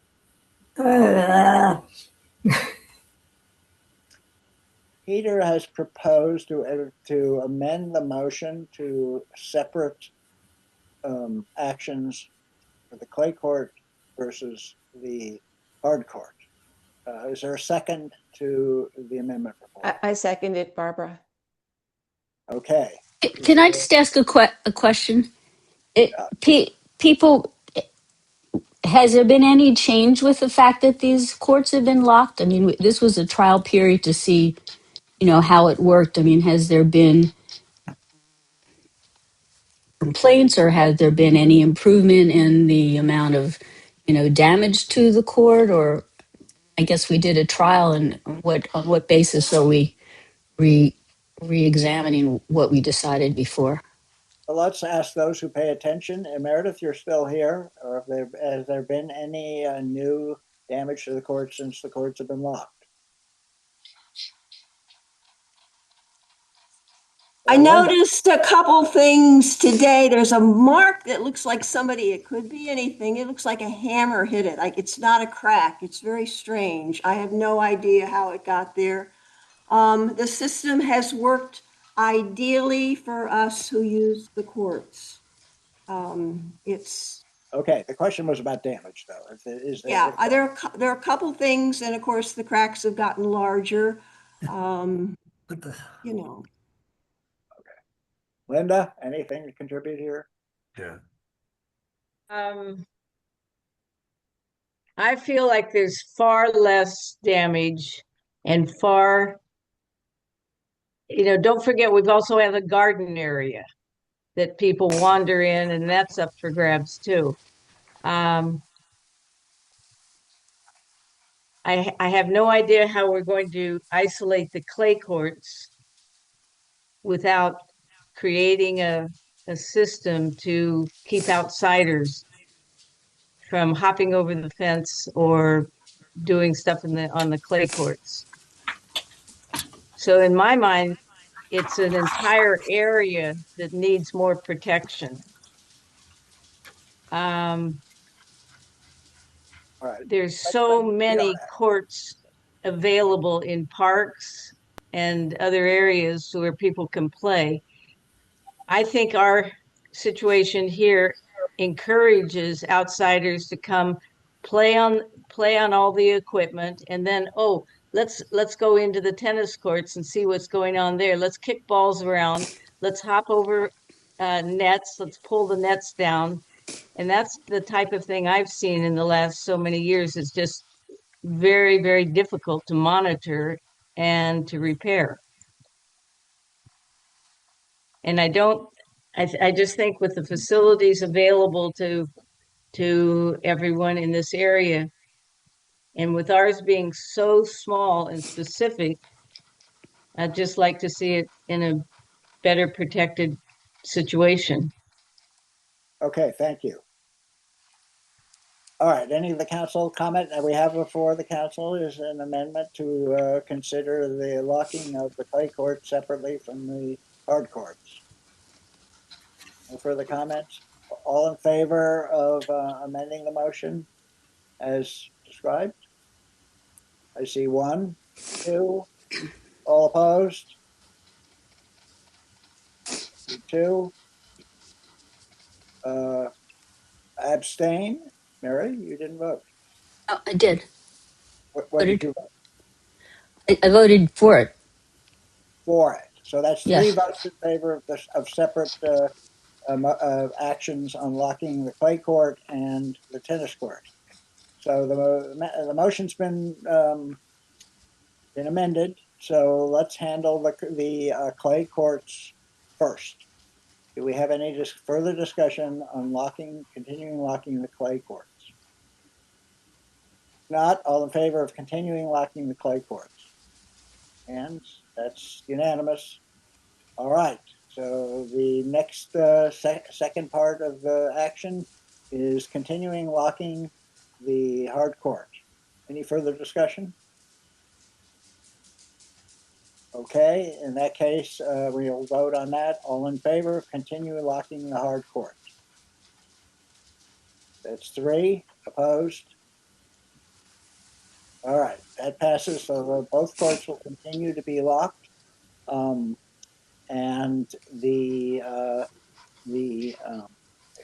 we're going to clarify the signage to be sure that anyone who walks up to those and thinking they can get in as a resident knows who to call, and it's more than one opportunity, more than one option to get through the locked gate. And just to close it all out, the issue of non-resident use of the tennis courts continues to be the town policy until a proposal to change that comes up. Thank you. All right, next item on the administrative matters is stream crossing safety assessment. As you know, after what we're calling the Boy Scout Bridge incident in the West Woods, I created a safety panel to look into safety standards for crossings of all of the streams on our trails in the woods. And they have produced a report and a recommendation. That group consisted of, where I go, of Chris, Patty, and others. Steve Quartz, Steve, was it just the three of you? Steve, yeah, Patty, and Chris. So the report was available in the materials, and I'm not going to actually summarize that. Yes, I am going to summarize that. So they refer to and discuss some of the standards of a variety of government run parks and facilities, and then examined several options for our crossings. The two were bridges, and the alternative was culverts. Culverts being to direct the streams through a pipe and put the trail on the top of the pipe so that the stream no longer interrupted the trail. And their recommendation was that the town should consider installing culverts in particular in 3 locations. So having summarized that report, we have Patty here, we have Chris here. So any questions from the council concerning that, or I know we're going to have a motion. If you want to go right to the motion, we can discuss it in terms of the motion. But the panel report really was a staff report. Any questions for Patty or Chris? Can I just make a quick comment just for some perspective? I just wanted the council to realize that what we put in this report was really pre-existing information. There's really, in a sense, nothing new, particularly about the town's responsibility, the town meaning the town council, the government, and the committees involved.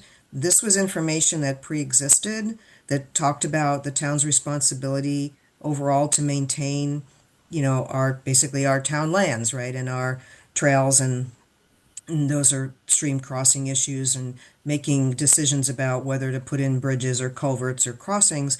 And since at least 1983, from the information I was able to find, the forestry committee or various iterations of it was given that responsibility to provide that general oversight and bring those concerns to the town council and the government if stream crossings were necessary. The citations and all the other references are existing documents, guidelines, and standards by recognized forestry and public land management organizations. So I just hope that you see this was really an opportunity to distill and basically consolidate a lot of information that's already existing in our ordinances and our charter, and some of the way the committees have been granted that oversight for years, and at least you have it all in one place. And I was hoping that this was really about process and how we work through these kinds of decisions as we have for many years. So, without picking any particular event that, maybe triggered this, I think it's an opportunity to at least have this information all in one place to guide us in how we go forward. So I hope that helps you.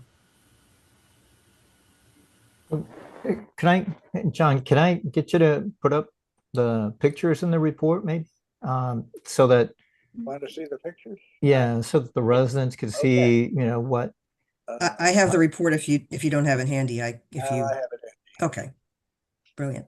And pretty much the great artwork that John Porter had done for us. It probably would be a shame not to. Absolutely. Come on, John. Where is it?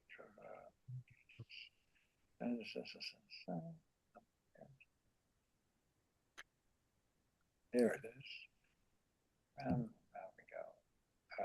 It's in the report, right? So Yes. Yes, it is. Yeah. It's in the back Okay. end of it. Of course, I was prepared. Okay. Be seeing, no. All right, should be seeing the report. Interest was particularly the pictures which are here. Go ahead, Chris.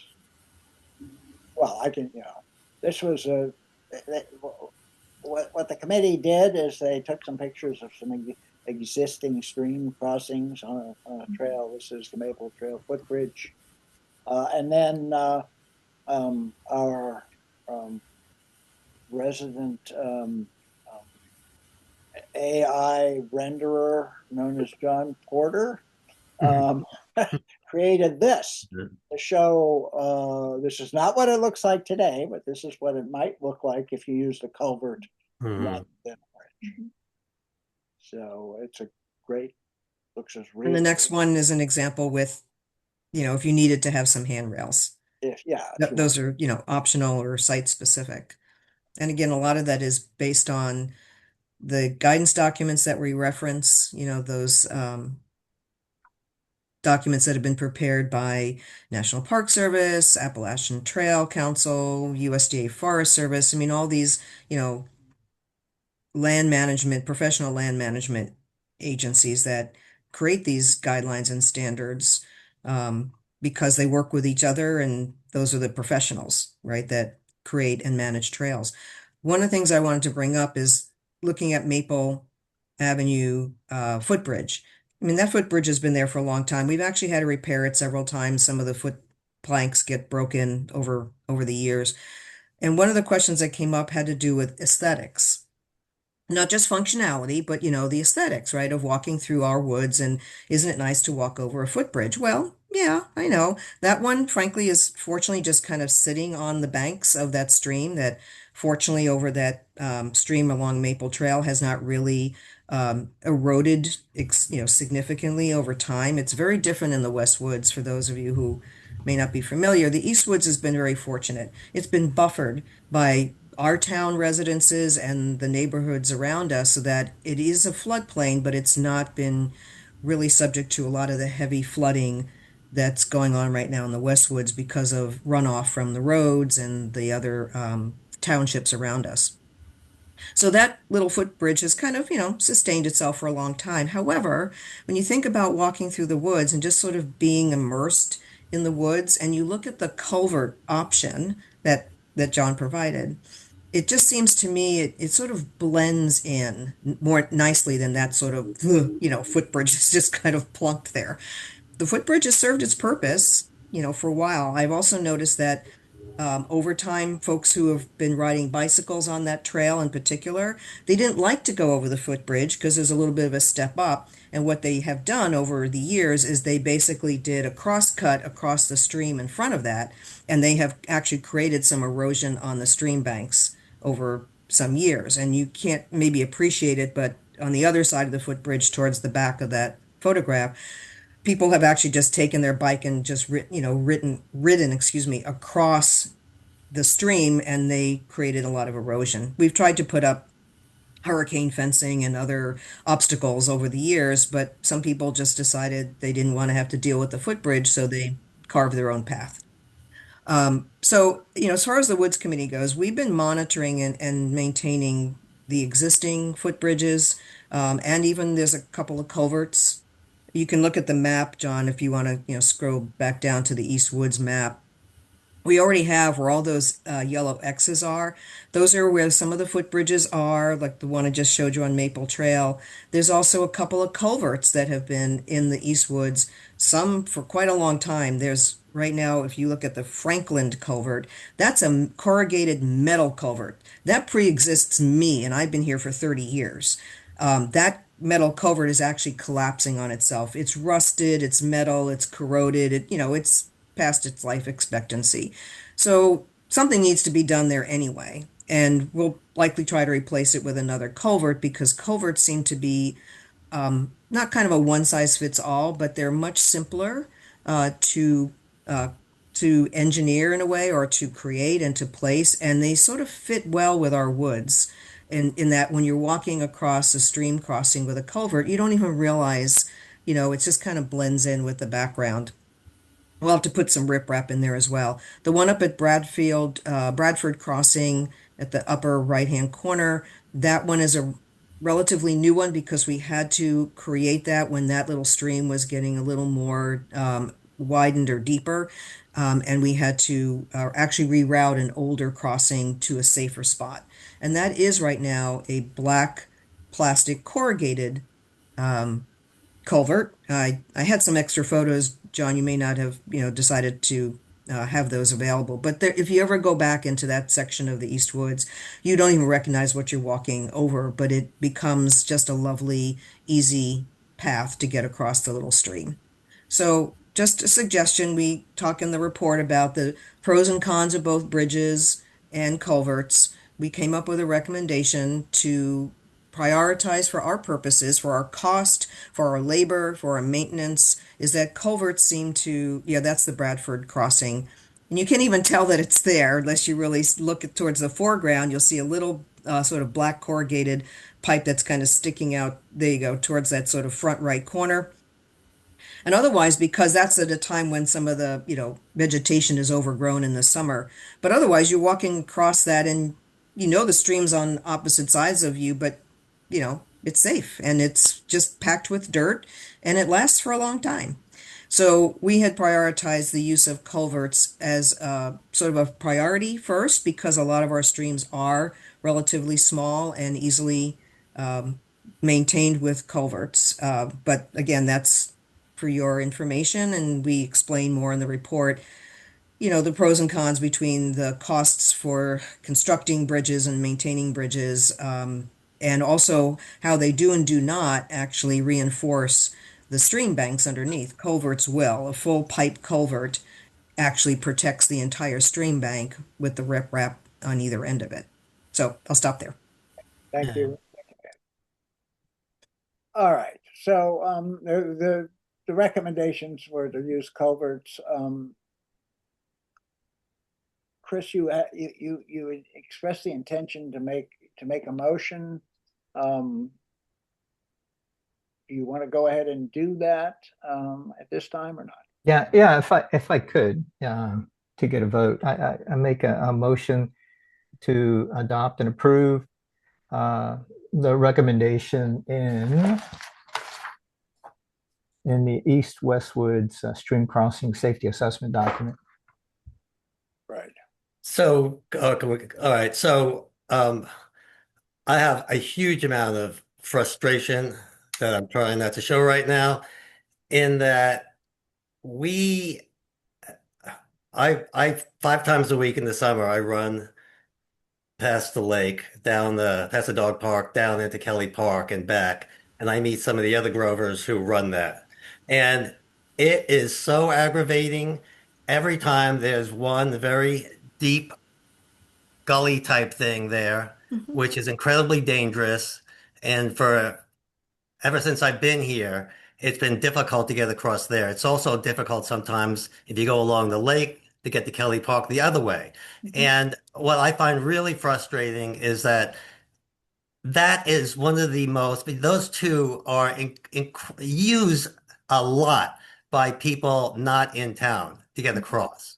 And you want to talk about DEI and you want to talk about how we treat our neighbors.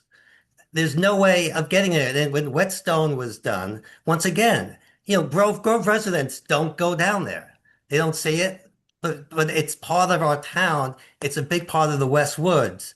And the Boy Scout bridge that was put up was over a very easy thing to get across. That other one is very difficult. Talk about liability. You can talk whatever you want.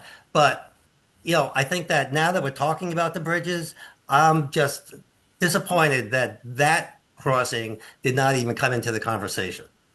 And it's just, I just don't understand. There's been some attempts as far as putting something up there, but I just think that we need to look at that crossing and make that accessible for our neighbors and for the people of the town to get across there. I'm showing a map here. Yeah, people. sure. What are you May I talking comment? I think you're talking about on the Whetstone Trail, there's a very wide, excessively eroded, used to be a smaller stream. If you're staying Yeah, on the Whetstone Trail, I know exactly what you're talking about. I know you do. I know. And my point being is, Yeah. between that and I call it the trench that goes along Yeah. the lake, right? The trench that goes along the lake, thank God, some years ago, Steve rebuilt the culvert, right, that allows you Mhm. to get into the lake entrance. That's fine. Still, the trench itself is problematic as far as, like you said, walking along the fence line to get over towards Kelly Park. The Right. reason that we haven't pursued that Whetstone Trail stream crossing, which has now eroded stream banks, and if you go down on a diagonal and you come up on the other side, we haven't done that because we also in parallel have been doing that Westwoods environmental assessment. We didn't want to start building anything there. Granted, there it still is a major concern until we figured out how we were going to control all of this flooding and basically stream erosion and the water that's coming into the West Woods. Okay. If we were starting to build a bridge, we might have to do something more. Patty, I mean, in the interest of time, Yeah. this isn't the place to debate whether, Mhm. whether or not that should be included in the work plan with this. What Chris was talking about was this, get out of here. Now I'm, can't seem to, all right, there.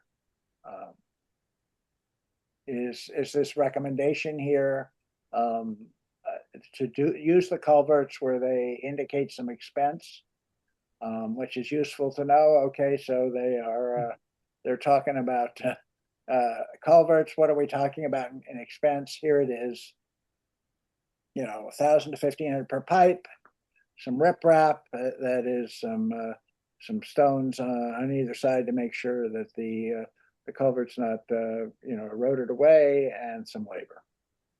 So budget wise, probably the Woods budget or some other budget would support doing some of these in fiscal 26. If you want to actually do it intentionally and delay till 27, it could be put into the budget with that in that way. But that's where their recommendations are. So Chris, where are we? You were saying something about.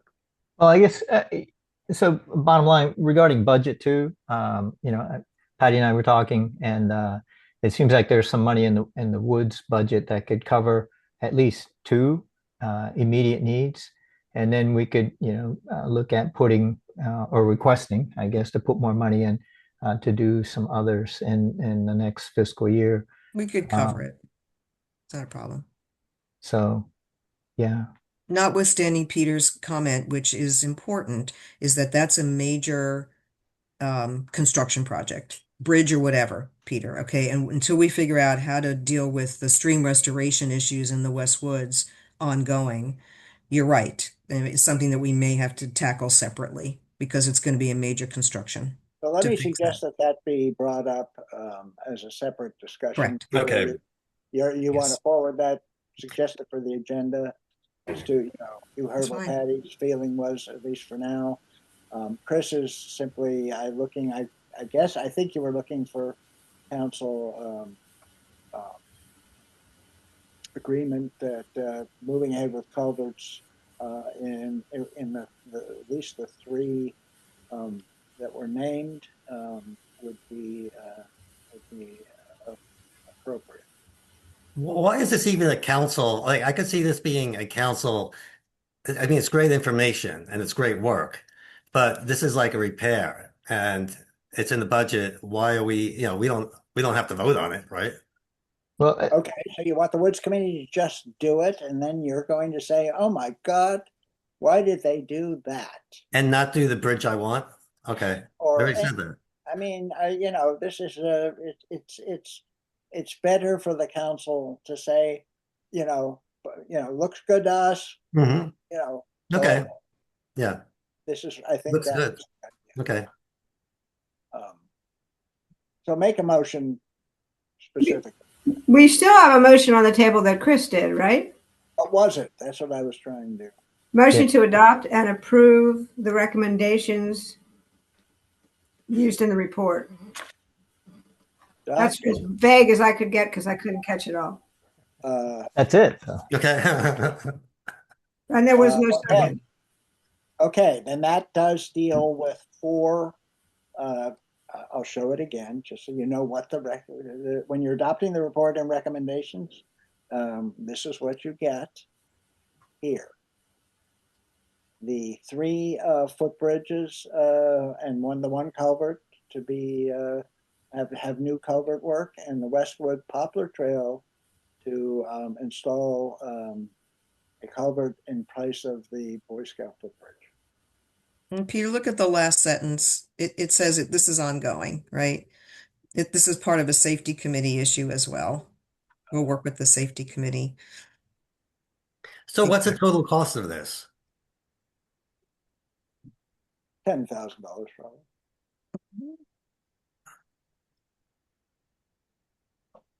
Or less, depends on Yeah, Steve's here. Steve is our logistics guy.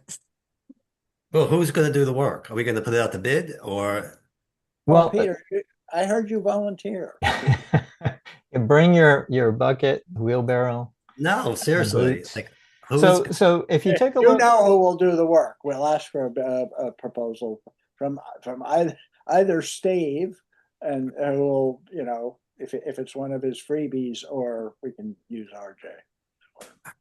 but Okay. cost-wise too, if you take a look at like worst case scenarios from the numbers that are in the report, you're looking at $2,500 to $3,000 per culvert, and once it's in, so it's unlike a bridge where you have a lot of wood and erosion potentially, and you got to go back and inspect it, replace the wood.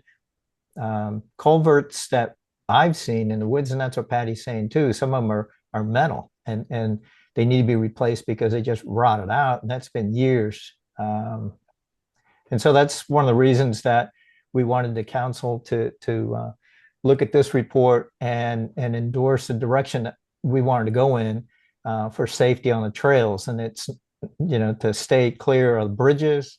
There's just too much design work and maintenance activities, and go with culverts. And then and it's also cheaper. If you take a look at the materials needed to do a culvert, pipe, riprap, and some soil, compact it, and hopefully that's it. Okay, further discussion on approval of the report and recommendations. If not, all in favor of approving the report and the recommendations? I see 5 unanimous. Okay, guys, good work. Who was the second, please? I don't know. It was me. I seconded it. Thank you. Okay, excellent. All right, the next item will be quick. It's the hiring of the next town clerk. Mhm. So I'm going to let Barbara do this. Go ahead, if you will, or I will. I mean, it's, Sure, I'll be happy to do it. So the current draft is in the Dropbox that John shared earlier. We've been really going through what has been typically the responsibilities of the town clerk and what are like the aspirational. Peter talked about knowledge management. We want somebody who's able to post things to the website and handle things like that. Take on a little bit of responsibility, more responsibility than we typically have expected of our town clerk. And also, Eva made a really good point about the management of facilities. So it wasn't in the materials that John shared, but I had made some suggestions about what that language would look like. Because I really do believe we need somebody to be a little more like above the volunteers and have knowledge that the volunteers don't have. So one of the things that I would like to see is a section on town operations, managing town facilities and programs, ensuring town compliance with state and county regulations, because those are really important things that, as we've seen, sometimes fall through the cracks. So we're still working on that. We still have another meeting. Hopefully we'll finalize that description soon. And we're also talking about where to post it. I feel like we should really target like the international, what is it called? ICMA, International City Managers Association. And there's the National Association of Counties, because that's where we would find people with the skills that we're really looking for. We also talked about local places to advertise, Patch, which is sort of like a local online newspaper, and things like that. So so I don't know, that's pretty much my summary of it. Mhm. Do you want to say anything about, because I know a lot, there's this movement to have a city, to have a manager, a town manager or whatever, and how we were kind of looking at elevating this position into, Yeah. not that, but we're thinking in terms of that, right? Yeah, I mean, I would be perfectly content with calling this position town manager, because Mm, a lot of the responsibilities that we're talking about are more of a manager than a right. clerk. Hmm. So I would be very comfortable with doing that. Yeah. So, okay, so as Barbara said, the group who's put this together, that's me, Jean, Peter, Barbara, and Mary. We'll have one more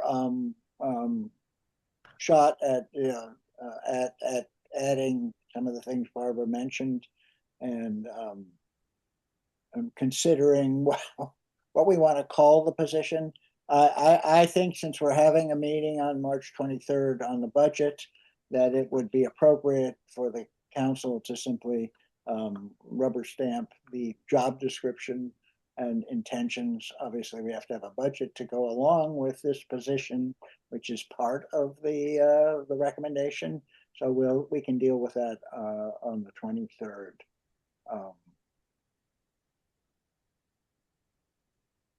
All right, as for myself, I have my concept of a town manager. I'll back up. We got one town manager job description. I think we could get a few more if we wanted.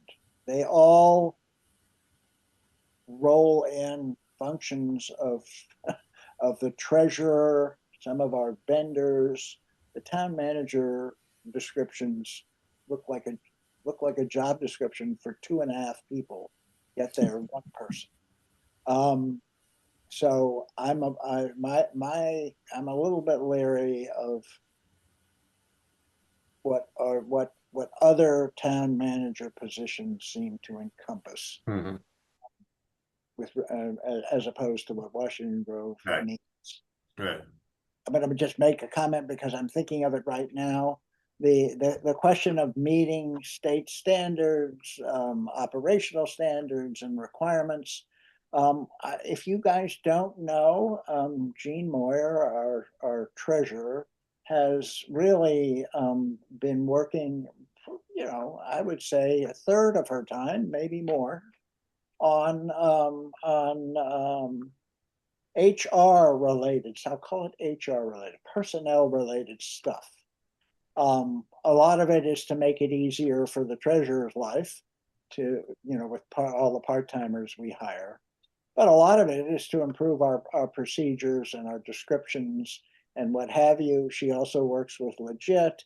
So I would tentatively suggest that responsibility that was called out would be part of the treasurer's job. The reason for it not to be part of the clerk's job is that the clerk's job is if you've looked at the description and heard everybody's wish list, it has become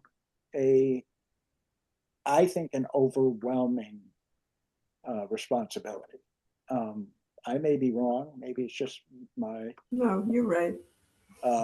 So I would be looking for ways to, reduce that responsibility. We're going to get in a moment to the website. Guess what? Guess who could be responsible for the website? So that's what I mean. So anyway, we'll leave that for March for the next meeting in 2 weeks to finalize it. So the goal is to finalize the job description and get it out so that we can go start the hiring process. Everybody good with that? Okay. So we are now on to the replacement of the town webmaster and the town bulletin producer. I'm calling her the producer. That's a terrible, there must be a better way to say that. Where we are right now, Arlene McCrean has definitely committed to turning the bulletin into the MailChimp HTML format that we've been getting these past months via Christine. Arlene did it once when Christine was out of town. She's certainly going to be able to do that. That's fantastic. The other function of the other functions that we're looking for that we need to replace, because Christine has been handling all of them, are maintaining the information content of the website and improving the functionality of the website with respect to a number of things. And Arlene has also agreed to give a shot, pending how much time it will take, to sort of be the project manager for website improvements. So she's quite knowledgeable in that area, and I believe will be very capable. So the actual functionality will be done by a developer. So there is currently funds in the budget for a developer, and the idea would be to continue that. So, the last side, the idea of keeping the information content current, that we have placed in a responsibility for the new clerk. So there's some requirements there. There are two ways to deal with that. One is if the new town clerk is very competent and able with respect to some this information content on a website that they could do it themselves. Alternatively, we could hire a web outfit or a web individual who would make those information updates, and the town clerk would be responsible for providing the that's not going to absolve all the committee chairman and everybody else for creating the content, but the clerk would then be responsible for executing it using a contractor. That's the current thinking. That's all I wanted to say about that at this time. Okay. All right. So we've deferred the proposal to purchase playground equipment till the 23rd. So the last item before the council reports is a resolution which drafts, multiple, I think, were placed in the information on in the Dropbox.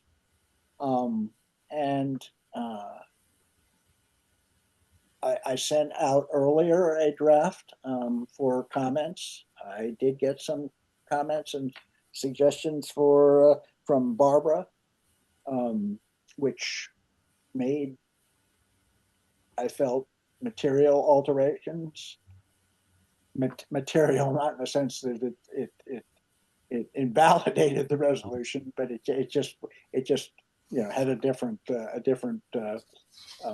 emphasis. So we're going nowhere with this without a motion to approve nominally a motion to introduce this resolution, after which we can discuss it. So I didn't arrange for anybody to move to introduce unless Barbara is willing to do it. I'm a little lost about There's Larry's version, there's my version, and there's your version. So I will move to approve the version that I wrote. I didn't write, I amended Larry's version. And I basically changed the title to the title that you preferred, John. And Larry's original version had the town standing by this statement, and I changed it to the mayor and town council. I added a couple of other little words. And then I added at the end, just, attest and approved by the mayor and town council. I did not change anything substantively. I just made some minor changes in the language. So I move that this version be accepted. Do I need a second then? I'll second it, Peter. And isn't it a motion to introduce? Well, yes. That's it. Okay. It's I'm just making. Okay, so introduced is, we don't need a vote. It is introduced when you have the motion and a second. But my motion was to approve this version. Okay. That was my motion. You're simply asking for approval. Okay, so the motion is to approve this version. Discussion.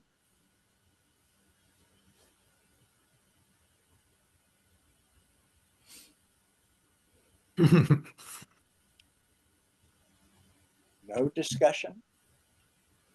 People are tired. All right. Well, they are tired. So I amended the agenda to indicate a suggestion that I had the same thought. Barbara also mentioned it in an email that because I'm not going to make. I'm not going to belabor it at this late hour. I do think the version that I promoted includes something that this version omits, and that is some statements about the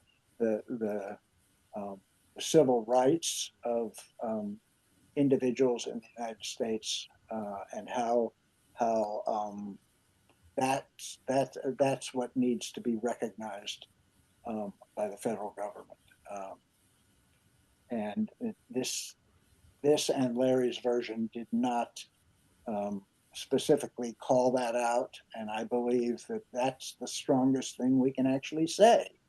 I mean, it's all fine to say, don't do all these illegal things. They're all abhorrent. But what's really going on is a violation of civil rights. And that I find to be the top level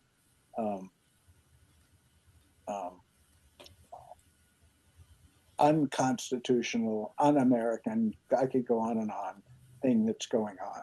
So sorry about this.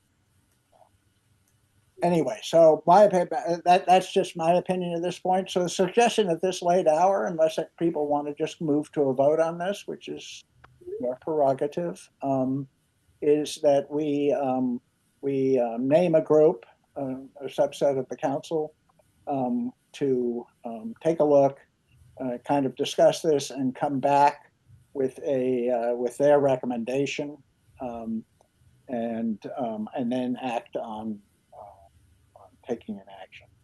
Yeah, I would appreciate that, because I really didn't know there were 3 different versions. I thought they were all different versions. I just thought they were amendments one after the other. So I just read the latest one.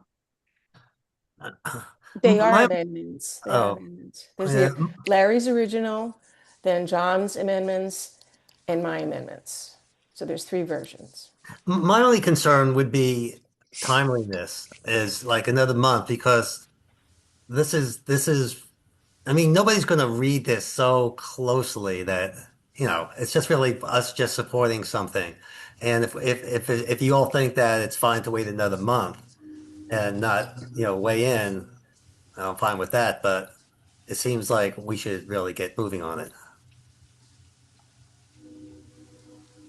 Well, I think it's important to say the right things. My version includes the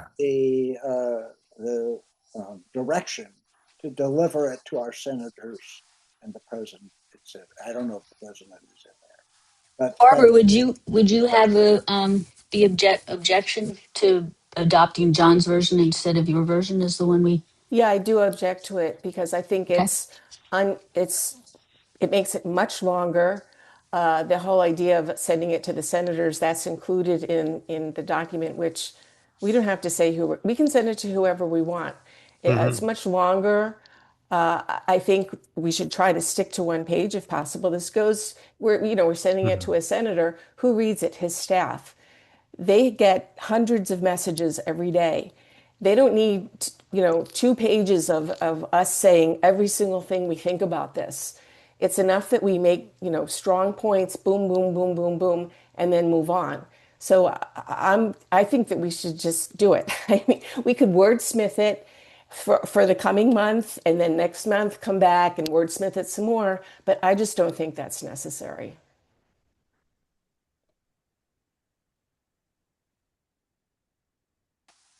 Okay. So we're going to defer this, right, John? So John Porter has asked for at least a deferral. I've suggested that we, maybe a few council members and myself discuss whether, what to bring back. We're going to bring back this one, but whether or not any amendments should be suggested to this version. So are these amendments to my motion, or what are they? It's a deferral. Okay, so that would have to be moved and seconded. That's correct. It was my suggestion. I can't move that this be deferred to another time. John, did you move to defer it since you? I can't, John. No, the other John. No, I didn't. I just was making. I just made a comment. Hint, hint, hint. Do you want me to make a motion to defer this action until? Hey, so we can go home. Yes. Okay, let's not yet. I'll put together a motion to defer action until we can have a group that works on editing these documents into a single document. I'll second. Yay. Okay. So what is the process for putting together the group, John? Well, since I believe... No, John Porter, since he made the motion. I mean, it's a very vague motion. Let's put together a group, but I think it needs to be clear. Want some help? A group of volunteer counselors? Or do you want other people from the town involved? No, it's take forever. This will have to come from the council, so I think, Yeah. unless you just want some other opinions, which I'm sure we can get.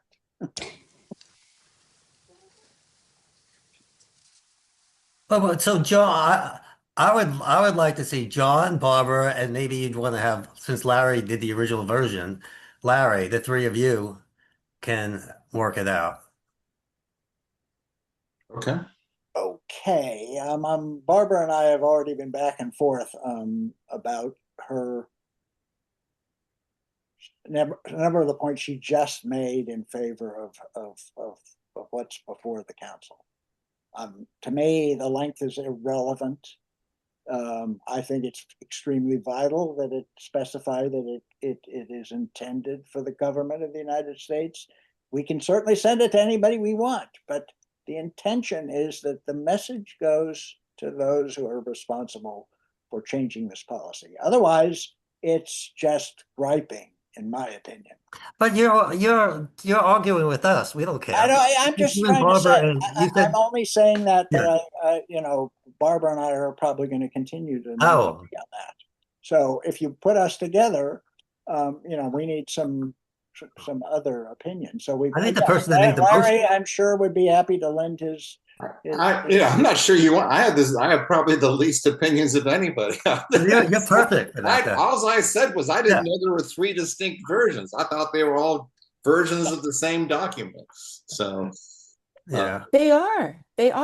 Yeah. It started Okay, with they are. Larry French's document, and then John made a series of edits to it, and I made several edits to it separately. So that's how it ended up being three Yeah, I'm documents. just saying I But didn't the compare the main three. document is intact, or well, sort of. Yeah, we didn't delete much out of Larry's, neither Okay. point. It was whether we had anything. Okay, so fine. The motion. Or, I could rescind that motion, just say, let's just vote on this, All right, the motion I hear is you named me and Barbara and Larry, and it would be helpful to have one other council member who has nothing to do, and that's not Chris. So Mary, Mary or John, somebody who, I'll help. Thank you, Mary. Okay, there you go. So we've got two council members, me and Larry, in the motion, right? Okay. Okay. I think everybody understands the motion. All in favor? Wait, is there a second to that motion? Yes, Chris. Okay. Yeah, he seconded. Okay. Okay, the motion to deferral takes precedence. All in favor of the deferral as stated? I see 4. Barbara, no. No. Okay, so that's 4-1. Okay, deferred. We'll take care of this. If we're quick, we can again do it by March 23rd. I hope we have time for the fiscal 27 budget. Or we can, it could go to April. I didn't make a comment on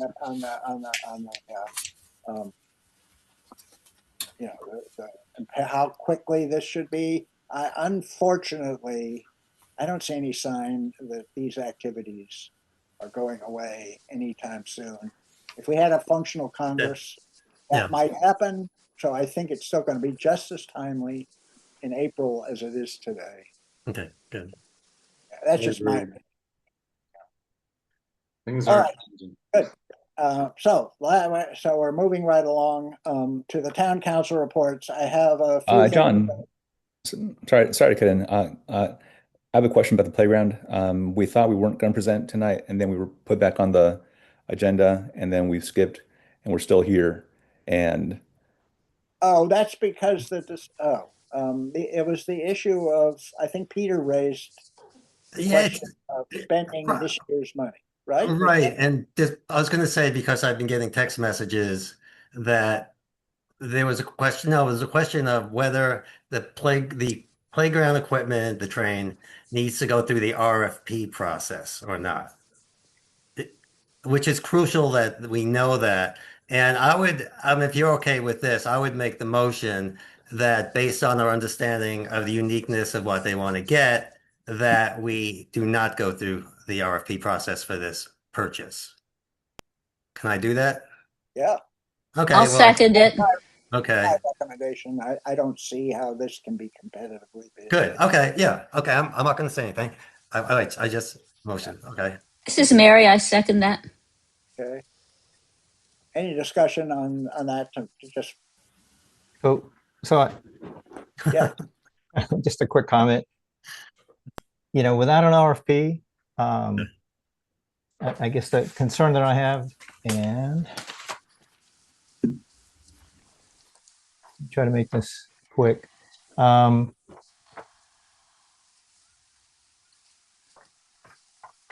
We need to have something that kind of fits in line with what might be addressed in an RFP. Playground equipment, specific needs, wants, and the different types of materials, I guess, that we might be looking at. So if we do go to more than one vendor that makes this equipment, whatever it might be, you want to be able to evaluate what comes in apples to apples and not apples to oranges. With I'm assuming we're going out with more than one request, because we're supposed to, in accordance with the town charter, unless we're trying to bypass that with the town charter. We'll come back with like three at least. we're coming back. Yeah, okay. And then so with that said, when you come back with that bid sheet or proposal, we want to be able to look at that as apples to apples as much as we can to determine the cost. And so if we're not doing an RFP, and I'm not saying we need one, we need some kind of a sheet of paper that describes what it is that we're looking for so that they know what to target, whoever the bidders are. Right. So Chris makes a good point. There are there's your criteria for the equipment. And you start at the top with the comprehensive plan for the playground recommends X. So we're going to look at that. And what are the issues with that? Is what is it made out of? Any other thing serviced by the vendor, this, that, and the other thing. So Oscar, you just make a list. It's pretty obvious. And usually when you start to, if you have two who both have, let's say, train, equipment available, you want to have things that compare the two, so you can get answer to questions. You know what we're talking about. Yeah, we'll do a presentation. We'll outline all that. Good. Yeah. And so Chris was just reminding you that if we're not going to write out a scope of work for an RFP, which is the main thing the RFP does, that we still need to have a comparable vendor proposal. Okay. And along those lines too, I guess, and Oscar, you and I, we talked about this, and it's nothing new. It's just whatever material that this is made out of is, hopefully the new equipment would give us, the periodic maintenance requirements, the long-term maintenance requirements, that type of thing. And we just need to be able to cost that out and compare them, from the bidders that you get. It's not a preference of wood over plastic. It's what are the maintenance characteristics, because we can decide whether if we want to do more, accept something that we like better, even though it has more maintenance. Fine, we can make that decision. We just need to know about it. The critical things need to be available to evaluate. All right, it's always good. Once again, this would be a good thing to write up, because there are a variety of circumstances where this is the better approach than the RFP approach, because we still want to be fiscally responsible. It's, the very least, we want to get what we want, and at best, we want to get what we want at the best price. I'm gonna be Barbara right now and say there's a motion on the table. So can we all vote? in favor of? Can you repeat the motion? The motion is to not use the RFP process, but go out to vendors with our specific proposal for this. I know. I'm lost Okay, with this. I'm looking at the materials for tonight. I don't see anything. No, you don't. So you will hear all about it. It was the interest of time. You'll hear all about it. Right. And I saw that Oscar was on the agenda, but he wasn't given the opportunity to give his report. And I don't understand what we're doing. We need to make a determination whether we're going to do an RFP or not, because of timing. If you insist we hear his report, and we'll do that, because otherwise you won't be able to understand completely what they're recommending. I don't understand the recommendation. I've got an echo. Yeah. Somebody's has to turn their own. I can kill everybody if I have to.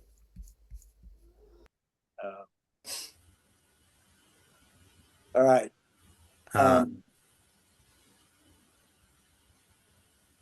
right. Is everybody now clear on what we're voting on? We're voting on not using a rigorous vendor, approaching specific vendors for proposals, rather than writing up an RFP and distributing an RFP to vendors. That's the motion is to not do an RFP for this equipment purchase. For all the playground equipment purchase? No. Oh, this. Can I give you a brief summary of what I was going to show you? Okay, so this is all about the first purchase. We had $30,000 that was budgeted for this fiscal year. And then based on the comprehensive plan, the playground committee we're focusing on the purchase of a train set. And we're focusing on the train set instead of a larger piece that we had for older kids because we're applying for a state grant. We're waiting on the outcome of a state grant application. So with the $30,000 that we have this year, we're focusing in on a train set. And we've gotten one estimate from a train set with various options. It could be made out of wood. It could be made out of this poly lumber material. It could be 6 cars, 7 or 8 cars, or more cars. And so we've got an estimate with one. And I was going to give you just an update of what that looked like and discuss a little bit about the different materials, the pros and cons of wood versus the recycled plastic. And then our work for the next month would be, that was the big question mark, is the work for the next month for us to get a couple more estimates and come back to you with a comparison of, apples to apples comparison over these estimates for different vendors of this train set. Or our question was, do we do an RFP process instead and put out a bid and get bids on RFP? And that's what I was coming here tonight to find out. What is the approach that you want us to take over this next month? Thank you. All right. Thank you, Oscar. I should have allowed you to do that. A very brief and cogent review of what was planned.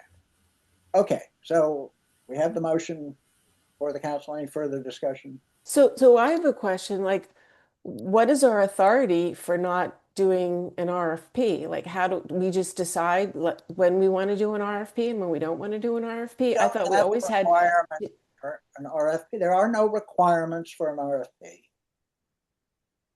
There are requirements for bids, which I interpret as proposals. A proposal is equivalent to a bid. Here, for this price, we'll give you this.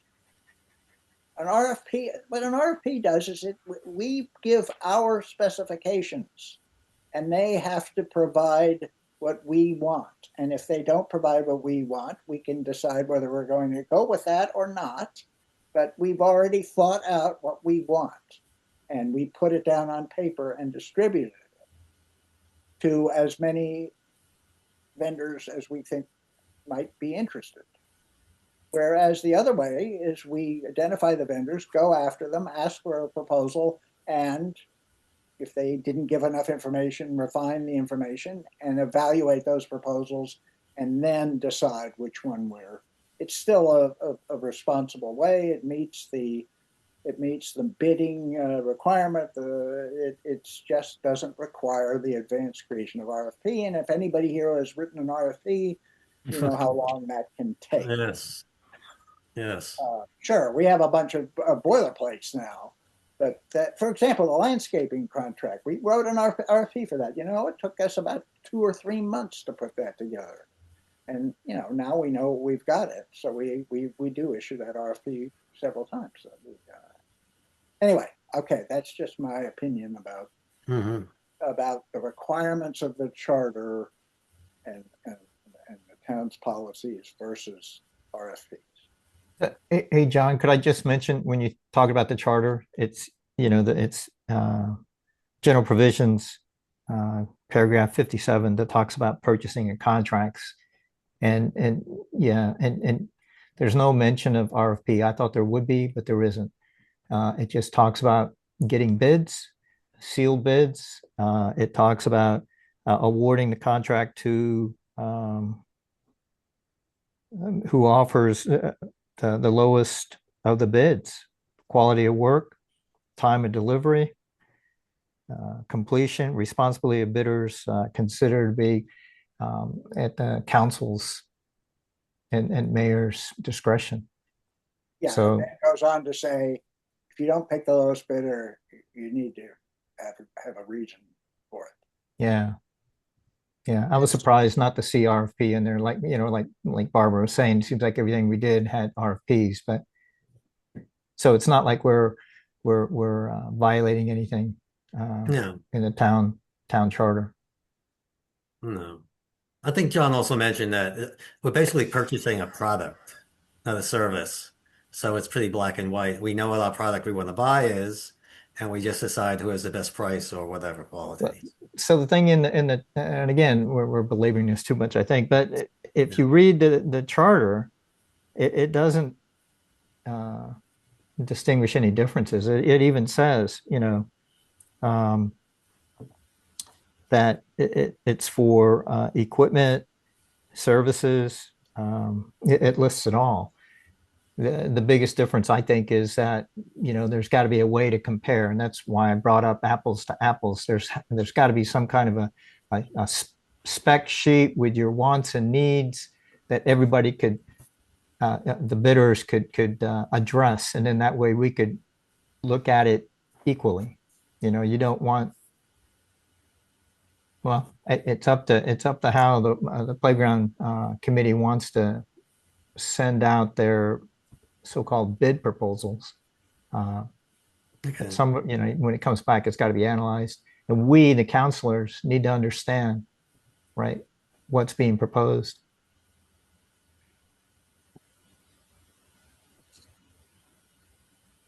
Further discussion on Yeah, so I'm going to abstain from voting because I don't know enough about purchasing. The charter is not the only thing that sets requirements for the town. There are also state rules that we need to follow. And at the moment, I don't have them in front of me and I don't know what they are. So I'm not comfortable saying that it's okay to not send out an RFP or what the process is. I'm just not familiar enough with it. So I'm going to abstain from voting on this.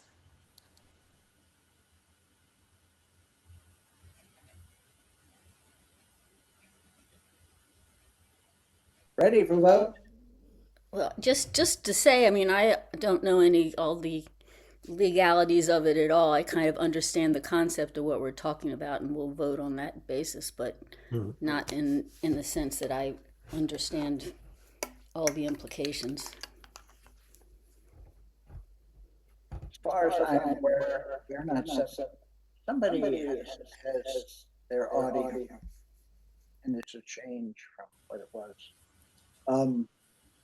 As far as I am aware, all these years, I have never seen or heard any state requirement telling a municipality how they spend their money, except for very particular unique situations. So we're not, with that, we're not subject to anybody telling us how to determine how we engage in contracts or whatever. We have a town attorney, we have our charter, and we certainly have town policies and procedures. The council probably, in this case, I mean, if people are going to start asking this question, then it's one more policy and procedure that the council should adopt, that this is how we are going to do purchasing of whatever it is. And we can have alternatives. I mean, it can simply say, look, you can do it this way or you can do it that way. Or in this case, you have to do it this way. I mean, it could just be a decision of the council to do it that way. And right now, I'd call it a policy and procedure. I would not encumber that. And that's a resolution, by the way. Policies and procedures we adopt by resolution. I would avoid, like the plague, putting this in an ordinance, which has these cumbersome requirements for adopting. Either way, that's just as effective at describing what the town should do, and it would live on beyond this council, beyond this mayor, beyond everybody this is the way we were doing it up till now. If you don't like it, change it. But we have We have one somewhere. There's some version of this somewhere. I know but that. it's somewhere it says that if it's over $5,000, you do an RFP. We've been doing that forever. Is that just lore or is that a fact? No, I think it's in the charter. No, that's what does it say 5,000 in the charter? I don't think so. We've I always think it does, but I don't have it with me. Yeah, It's it always been- does. It does. It says all expenditures for supplies, materials, equipment, construction of public improvements or contractual services involving more than $5,000 must be made on written contract. Right? It doesn't say and then it goes on and says as clerk is required to ask for sealed bids in some manner as may be prescribed by ordinance or such written contracts provided. However, the council may authorize bypassing of any or all bid procedures or bid procedures steps in cases in which the sealed bid process may not produce responsive bids.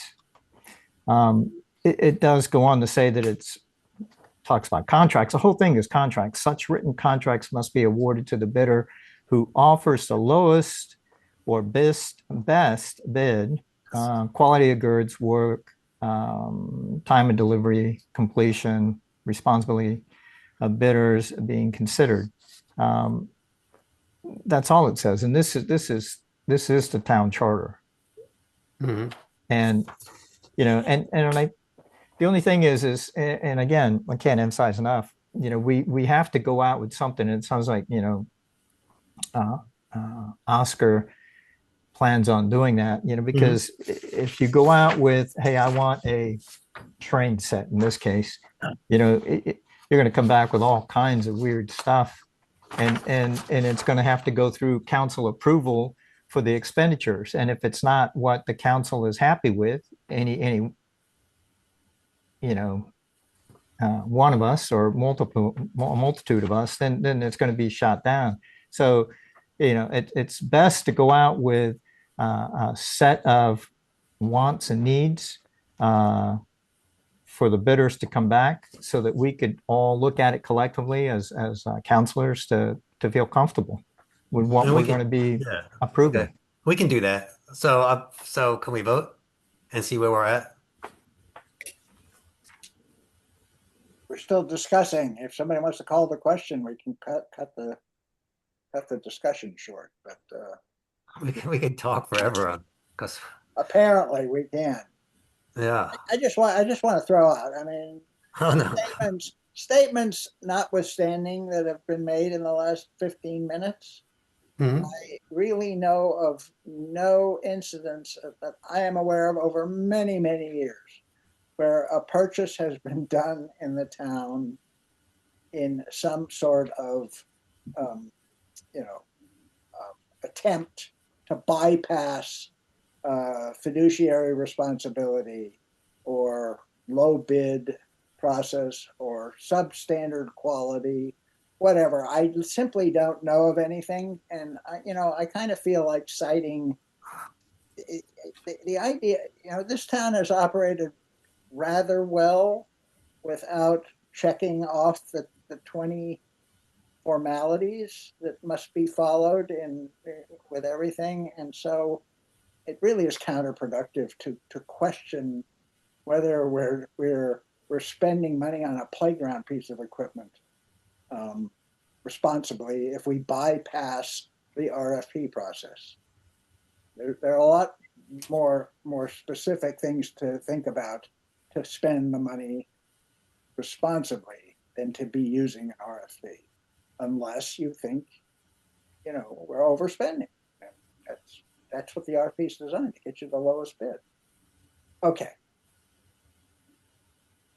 All right. So all are we going to vote on this then? All in favor? Bypassing the RFP. Opposed? Abstain? Barbara abstained. Okay. I couldn't see those numbers, John. Can you give that to me? It's 4 in favor, No opposed, one abstention. Thank you. All right. Town council reports. There are a few things that were actually worth. I mean, they're always worth saying, but you know, are going to hit the council in the fairly near future. The first one is roads. We've had a policy for the last bunch of years of doing road work every other year. And we've combined the budgets of 2 fiscal years into one project to do repairs around town. This is one of those years. So we need a new road RFP. In this case, we need an RFP because we're going to specify exactly what we want the work to consist of. And we also have a template. So it's just a matter of plugging in, what do we want this time?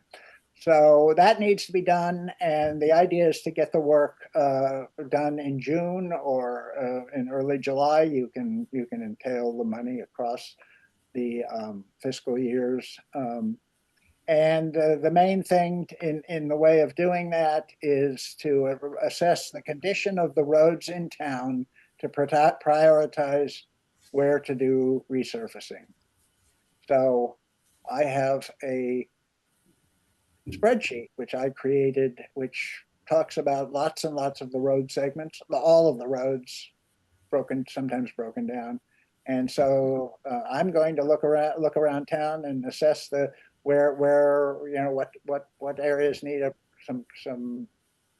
what condition they're in, and anyone else who would like to do that is welcome to do that, so that we can have a meeting of the minds as to what to produce for the work coming in this RFP. So, John, if we change the name of the basketball court to basketball court lane, can we get that paved?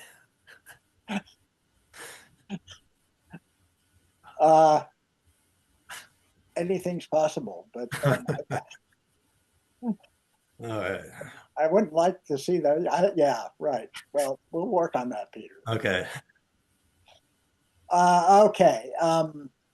The Planning Commission and the Historic Preservation Commission, both reports by Barbara and Peter, mention an ordinance revision is being considered to create a historic preservation waiver option in the approval of permits. I briefly described my understanding of it with the help of Georgette in the agenda under this section. It would allow a property owner to apply for a preservation waiver if a renovation project meets the criteria in the HPC design guidelines, zoning ordinances, and comprehensive plan, but would otherwise be rejected due to setback restrictions or other zoning restrictions that disallow the proposed construction. That's a lot. Let's not even think about it tonight, but it's going to be coming, I think, as a proposed ordinance. Right. It's actually supposed to make life easier for everyone. So it's not. All right, the Historic Preservation Commission, we just heard about the archiving project from Bob, so that's what's going on from them. And the Lake Committee is worth mentioning because with Mary's active efforts, the Lake Committee met, and somebody was stepped willingly up to become the chair, right, Mary? So Stephen Hansen has agreed to be. Yes. You all probably know that already. And they've discussed the need for a policy and procedure document, which they're going to be working on. But Tom Land did leave the committee with a large checklist, a timeline, and a whole bunch of stuff that should they should be able to continue their excellent work. So, John, sorry, but this is my last I had to bring this up because of the timing. It's the timing with the budget. Is that the major thing that was discussed at the rec committee meeting was unanimously we voted on getting porta potties this year. And I don't need to go into, why we need to have those at the lake. It's ridiculous. Peter, at your house, you're responsible for your own plumbing. Yeah, right.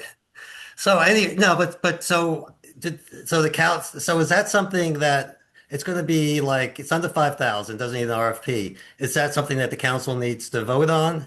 Or can we just like put that in the budget? You are talking about the rec committee and porta potties. What is it? I'm sorry, lake committee. Sorry about that, guys. It's late. Okay, no, the lake committee. The rec committee wants it too because of the summer in the parks there. Right. And it's really but it's something that it's like under about $3,500 probably. This is for the budget meeting. It's a good. Okay, but who's going to make that? Is that something that the council wants to? I mean, it's a major change at the lake, and so. I mean, if you're fine with it and we'll pass it, that's fine. But if the council needs to vote on it, now's the time we can do it. Has to pass it. It can be put into the budget by the council. The town has to adopt the budget, and then has to execute. I mean, then we have to, where are they going to go, and who's going to maintain them, and right, all kinds of operational stuff. Yeah, it's all done. Okay. Okay. All right. That's fine. Yeah, thank you. Yeah. Not a bad idea. No, time. So are they going to have neon, little red and green lights if they're occupied? I'm joking. Scott, it's getting late. All right, that's it. Anybody else have anything to say about their report that they wish to communicate? Anybody have anything else to say at all? All right, well, the next meeting is 2 weeks from tonight. It will be the budget work session. It will have Oscar's presentation about the specific playground equipment. It may have an action on this resolution if it's put together, but I suspect it might not happen till April. And there was something else, right? It may come up as business at the meeting. Otherwise, it'll be about the budget, proposed budget. And then the regular council meeting, of course, on April 13th. Wow. Okay, well, thanks everybody for hanging in on this. Lots of, some more. It's always tough when we have procedural issues. Just, and it's difficult to deal with vandalism and stuff like that. It's really hard to figure out. I think the group, you guys, thanks for volunteering for that.